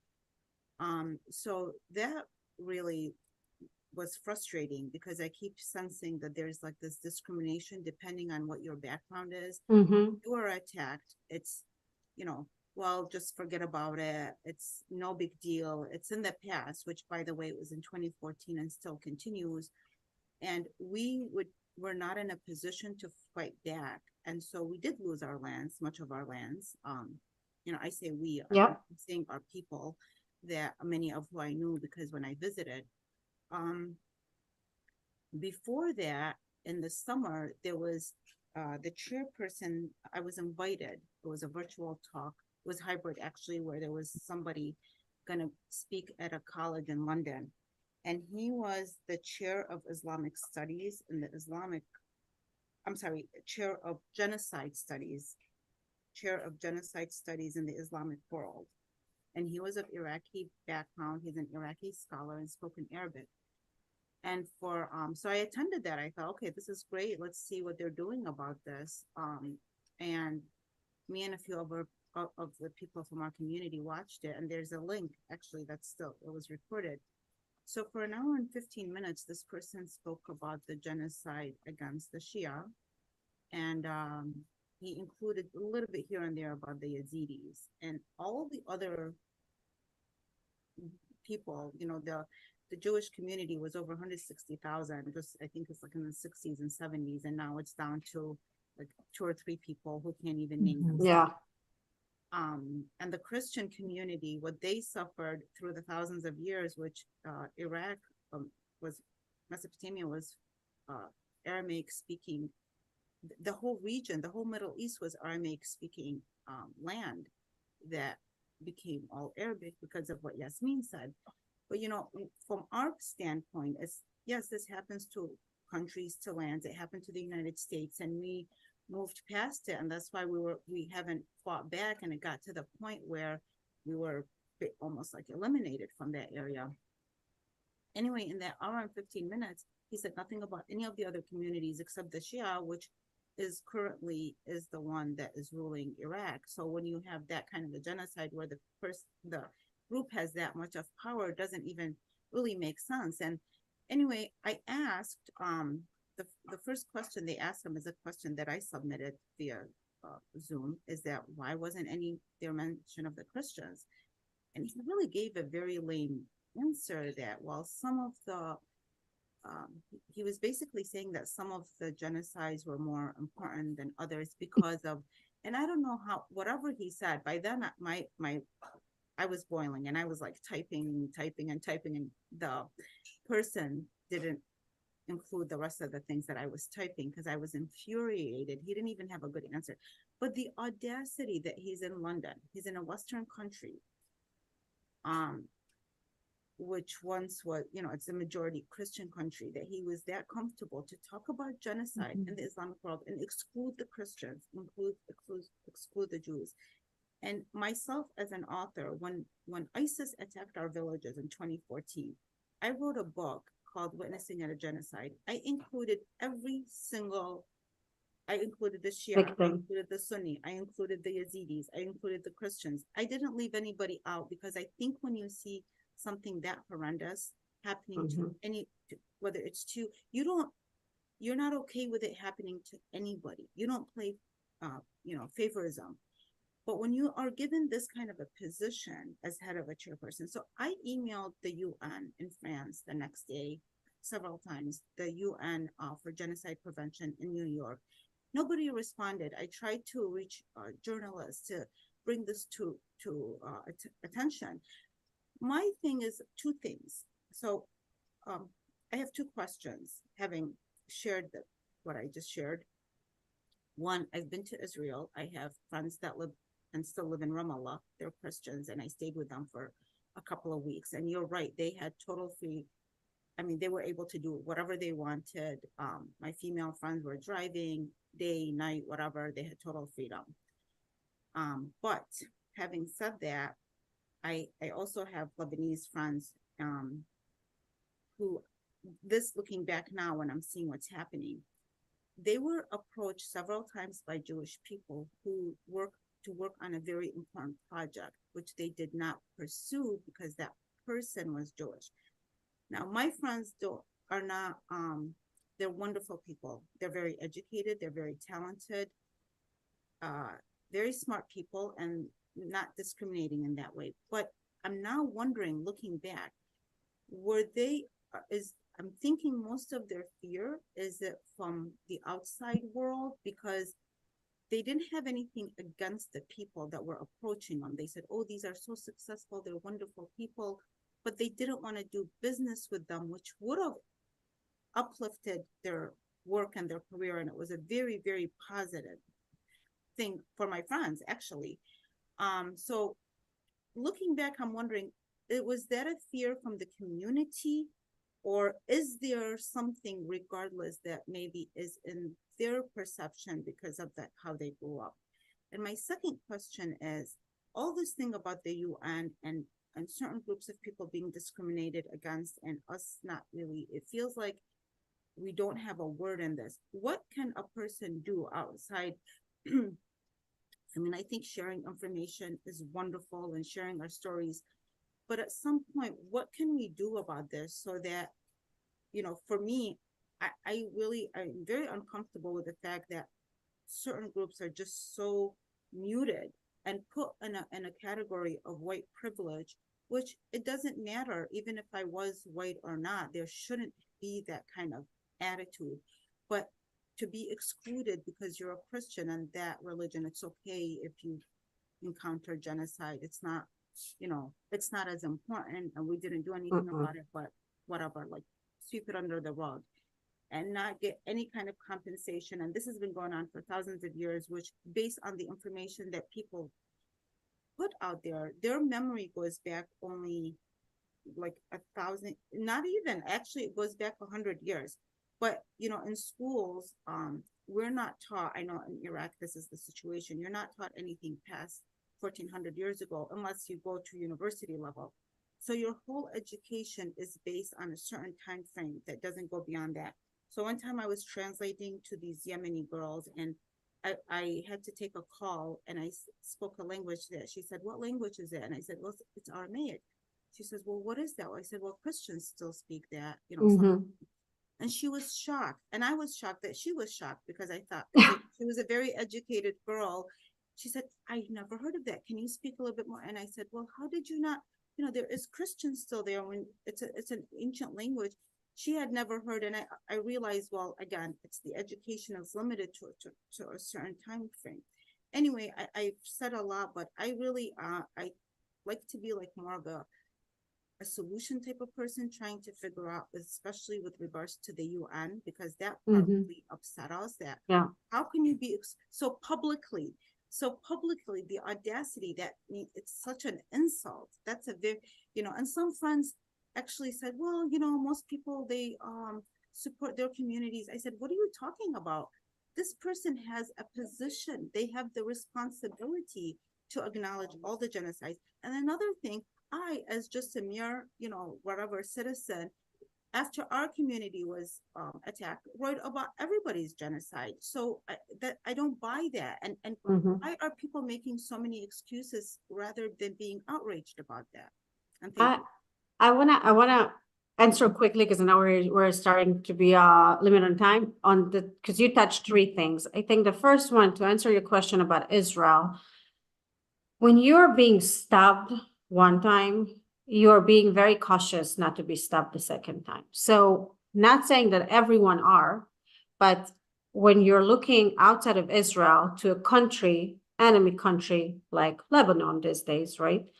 You're not being freely feeling comfortable to do business with them because you don't know what's the intention behind. So, you know, if you get hurt once, the second time you are more cautious. So I think that's like the big picture here. Not saying that Lebanon, all the people in Lebanon are trying to kill Jews or Israeli, but this is the reality, right? We're not trying to be politically correct here. The second thing about education, real quickly, you mentioned that, you study all this. I think each country has a limit of how much they can teach in school, right? So in Israel, they concentrating more on the Holocaust, on the World War I, to understand what kind of started World War II, and that they teach about ancient, and they teach about the Judaism. They do not teach a lot about Christianity and Islam unless you go to higher education. I know a lot about Christianity and Islam because I had my undergrad degree in a Catholic school, which I had to take theology classes and understand what's Islam, what's Hindu, what's Christianity, what's the different Christianity out there. So that's why I know so much. But you can't expect from 12 years of education to put so much of history, right? You have to prioritize. The third thing I want to answer is about that man. I tend to research when I listen to people this day. I tend to research where they're coming from and see if I can understand who's funding them, which is very, very important these days. A lot of those people, some of them present themselves like doctors from Gaza or UN or UNRWA. Who they are, what's their real intention is. Of course, he's not going to speak about the Christianity because his intention to explain the world that Muslims are being executed, and that's it. So he doesn't see anyone else.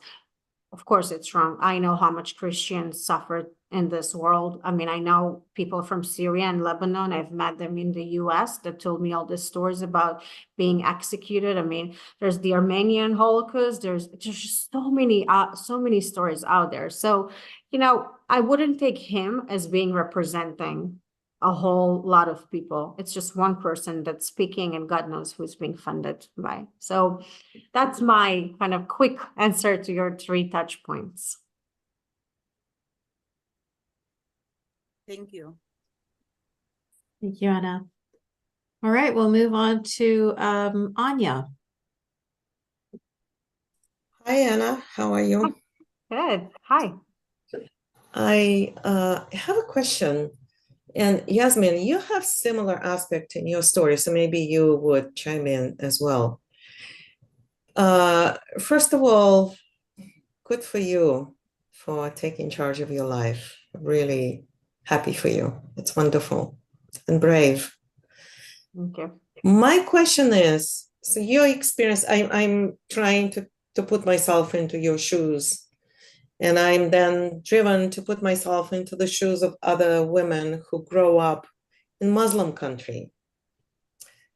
And then I think your experience of being in this, and you guys talked about Taliban, I forgot what you called it. Yes. Like a Muslim community. Yeah. Right? So you're growing up in a cocoon of Islam with all the restrictions, yet there is another country around you, another life around you. Do you think knowing and seeing that contrast was helpful for you or otherwise? I mean, how did it factor into how you felt growing up in your cocoon and how it helped or didn't help for you to put your stake outside of that life? and build something else for yourself? I think I was so lucky to have that life outside of that cocoon, because it put so much perspective in understanding how wrong the cocoon was. And I was so fortunate for that, because I know that there is a lot who don't have that opportunity. So I had an amazing opportunity to escape that cocoon. I think that, you know, Yasmine was talking about the communities in Canada, in the US, that still have that. Unless someone goes to them and say, hey, we're here, come out of that bubble. We're going to support you, trust us. This woman will stay there. They'll never escape, because that's all they know. Some of them don't even know. Some of them don't even know what other cultures are. They don't understand what Judaism is. They don't understand what Christianity is, right? Those are all enemies for them. And again, this is right for Islam, but there's a lot of other cults that's just kind of like ruling the same way. Unless there's someone out there, you know, shouting at them, trust me, I'm here to help you, they're going to be living there because that's all they know. And fear is managing them, right? And when fear is managing you, you know, there's so little you can do. They don't know what to be courage is. So yes, I was very lucky to have a different perspective. I was lucky to have friends who let me understand that this is wrong, and that guide me to be with them, and that opened a door to a warm house, to a normal house. Because if I didn't have that first step to escape, I was probably living a different life right now. Well, mazel tov. Thank you. Yeah, 100% agree with what you said, Anna. And to add to that, you know, when you said it's not only Islam, there's other cults as well. Unfortunately, Islam is the only one that is coddled.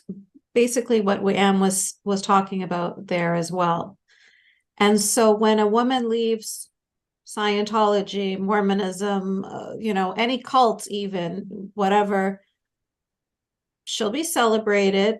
She'll be open arms, taking her, helping her on her way. But when we try to speak out, when somebody from an Islamic family or community tries to get out, we are the ones who are demonized. We are the bad ones. The traitors. Right?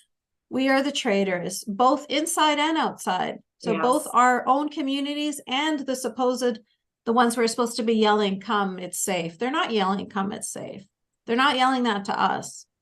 The opposite is true. When we try to come out, we get told that we are the ones who are the bad person, that we need to get in line because this is the culture. You're being Islamophobic, you're being racist, you're being bigoted, you're being hateful.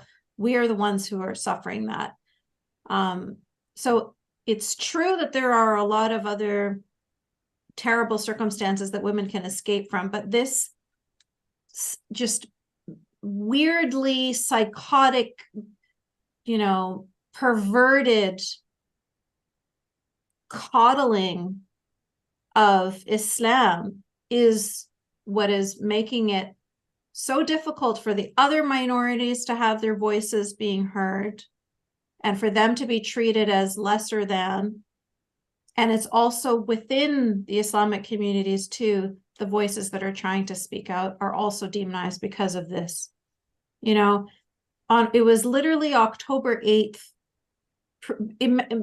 It had just happened. We didn't even know how many people were killed. We didn't even know how many people were kidnapped. We didn't even know what was going on. And there was zero empathy for Israelis. People immediately started talking about Palestinians and Gazans. It was like in a flash, you know? So I don't know what it is with this world and why we're like that. Like, what is this? Is it because you're also terrified of these terrorists that you have to like bow at their feet because you're afraid that they're gonna stab you and or there's gonna be like another Charlie Hebdo or Samuel Paty or another what Hamas did? Like, is the terrorism so successful that you're now going to uplift these terrorists because you're so scared of them, you know? So there's my 2 cents. Anya, you asked me to add it, so I did. Yeah, I I'm grapple with the same questions. Yeah, I agree. I appreciate what Em was saying about being solutions oriented, and I try to do that as much as I can on this podcast.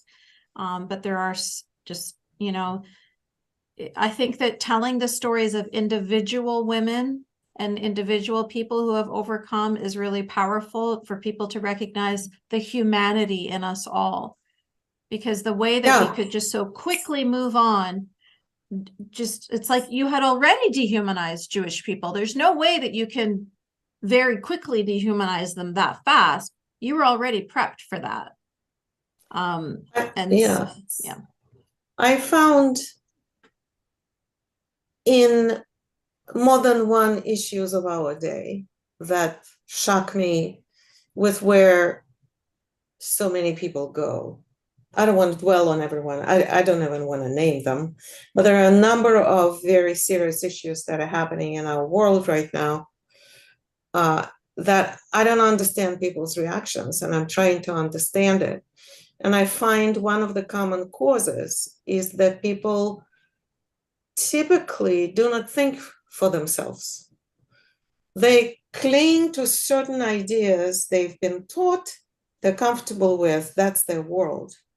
When they face what scientists call perhaps cognitive dissonance, when they face the facts and events that do not fit their picture, instead of stopping and saying, should I think about it? No, they immediately explain it away.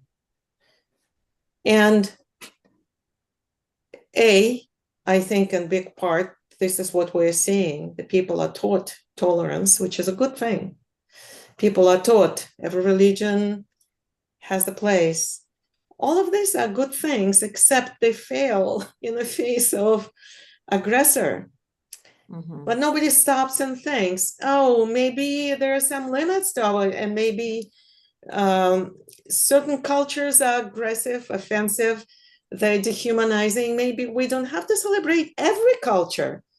Maybe there should be fundamental human values, like you said, but people don't think. Which is why I cherish every one of you. Let's be honest. They don't celebrate all cultures.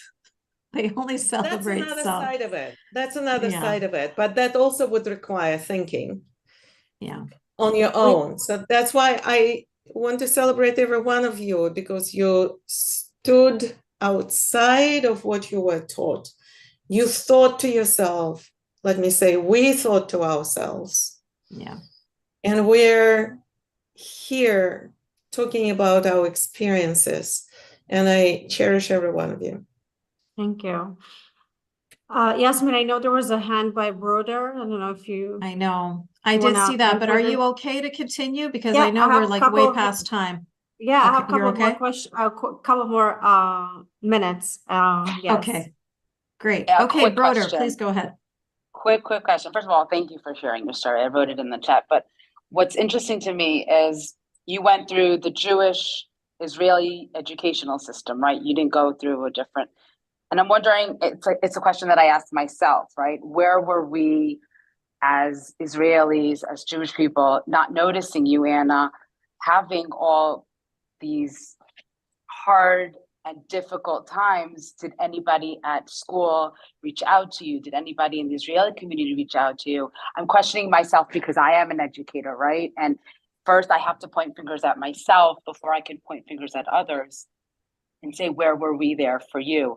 And it hurts me so much to know that you were living this life and you had a friend, thank God, that you knocked on the door and you could walk into, but where were all the rest of us, right? Where were we?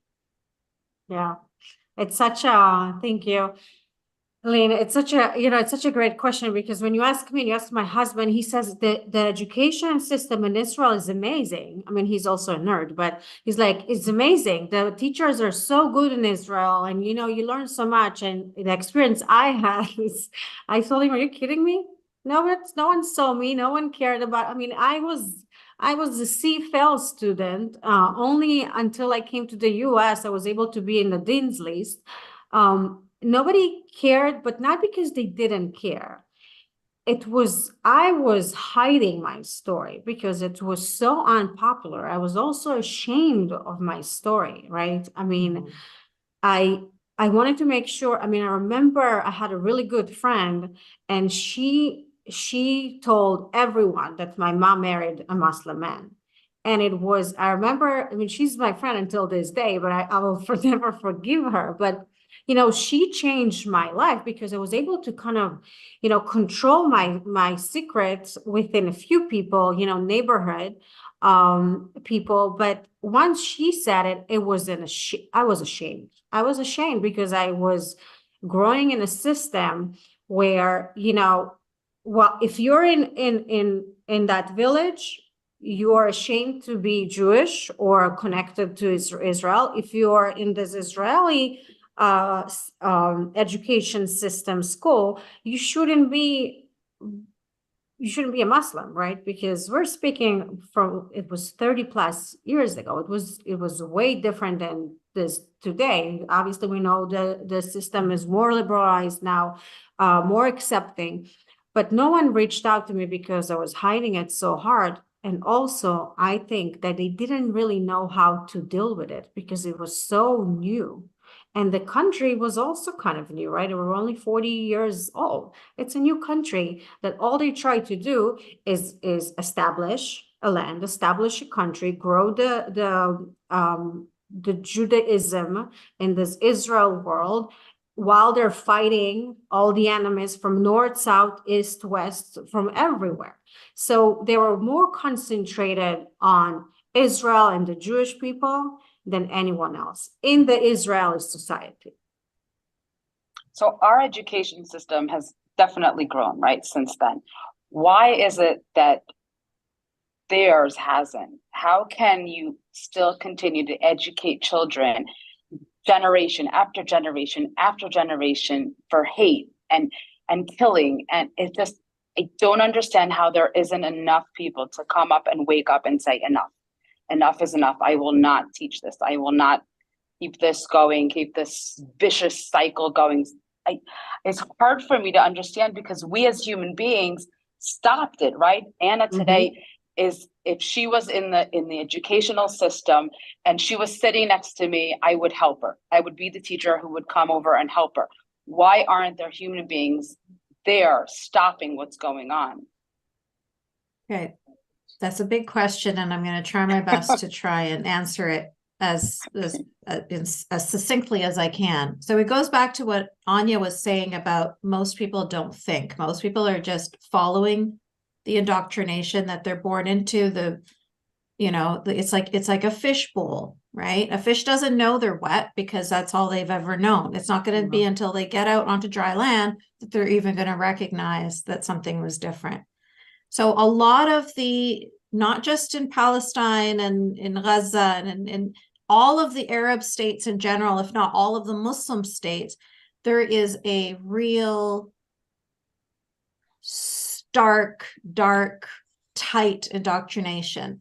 So back earlier in the podcast, when I was referring to, even if you did have that cognitive dissonance that Anya was referring to, even if you did have a little bit of enlightenment, you're going to be so demonized by the other fish around you. You're in a school of fish. You have to move with everybody else. You don't even have the option of thinking, do I want to go right or do I want to go left? You just get in line with anybody else. Because if you even attempt to do anything different, then you're just like immediately demonized. You're immediately ostracized. This is why you're hearing about honor killings and honor violence. And, the cost of thinking for yourself or for acting for yourself is so high that people would rather just freeze marry the person you're supposed to marry, make his babies, allow him to beat you, do whatever needs to be done because it's survival.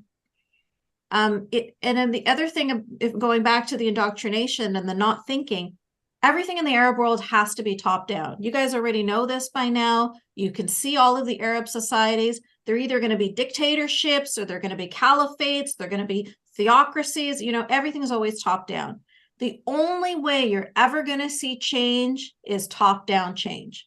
So the kinds of things you're seeing in the UAE right now, the kinds of things you're seeing in Saudi Arabia, that's hope for the future, because the people are not being left to referring to their old religious books for guidance, but instead they're having their government tell them, these hadith are wrong. We're not going to keep them in schools anymore. That's what the Saudis have done, right? They've taken out so many of the anti-Semitic things that were being taught in schools. They took it out of the textbooks and they said, we're not doing this anymore. But look at Pakistan. What are they doing? They're putting those things front and center. And so that's why you're going to have this really, you know, terrorist driven society over there. So it really has to, you can't expect, well, you probably can, but you can't.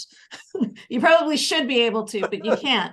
The people themselves are not going to fight back and are not going to sort of just get enlightened on their own the way that things have happened in other societies. That's not going to happen in Islamic and Muslim societies because the cost of that is so high that they will get in line. But if there is, the government is saying to them, we're not accepting anti-Semitism, we're not accepting homophobia, you know, inshallah, one day, maybe there's an Arab society that might say that doesn't exist yet, that we're not accepting terrorism, we're not accepting this or that, then the people kind of have something that they can say, well, I can't because I'm being controlled, I'm being led, you know, and slowly over time, that could cause these societies to be less and less hateful and more enlightened. Of course, there will always be the fundamentalists. There will always be the extremists because it's right there in the books in black and white, the literal word of Allah, talking about how, you know, there will come a day when all the Muslims will kill the Jews and the rocks and the trees will say, oh, Muslim, there's a Jew hiding behind me, come kill him. You can't take that out of the books. That's always going to be there. But how often are these people reading their books? I can tell you now, they're not. Only about 15% of Muslims even speak Arabic. And of those 15%, a tiny infinitesimal fragment of them actually read the Quran, actually read a hadith, actually know their religion. If they did, there'd be a lot more of them leaving, but they don't. They just kind of go with the flow and what's being said and what's being heard, and watching these cartoons on TV about stabbing Jews and watching the plays in school about stabbing Jews. So that becomes your reality. That becomes what you're hearing, what you're learning. But if instead you're learning about different things in school and you're watching different plays and there's different cartoons, then you're also going to be a different person. So there, sorry. Yeah. Thank you. Thank you so much, Yasmine, for giving me the opportunity to speak and tell the story. And, you know, of course, everything's related to October 7. It's opened up that wound again, and we always speak again about the conflict and about the stinky part of that. I know that I have to run. I'm already late. I mean, I want you to just... Yeah, I just want you to read the comments and read all of the beautiful things that people have been saying to you. I really want you to feel honored, and I want you to recognize how much gratitude we feel towards you. And, you know, later when this goes up online, I want you to read the YouTube comments as well, because there's, you know, I know how difficult it is not only to tell your personal story and the bravery that you've had today, but also you're speaking to us in the midst of pain. In the midst of pain of your homeland, and then also personal pain in your family as well, when you shared with us how the anti-Semitism is in America the same way it was in Russia, this, you know, that you're feeling this fear of even being openly, you know, sharing Hanukkah decorations. So, you know, I just want to know that we honor and respect and appreciate how difficult this was for you. And I'm so grateful to you for you know, sharing your story with us, being so beautiful, being so honest, being so pure. And yeah, I just want to make sure that you know how much we appreciate you, Anna. Thank you. And, Thank you, Yasmine, for creating this safe platform, right? That's that doesn't exist out there a lot. So thank you so much for that. Thank you for your story. Thank you for your courage and putting yourself and your family, I know you mentioned, in danger, right? Because of you coming out and speaking again. So thank you for doing that. Thank you very much. And thank you, everybody, for joining us here today. And another extra special thank you to you, Anna, for giving us over 2 hours of your time. Take care, everyone. We'll see you next time. Bye. Thank you.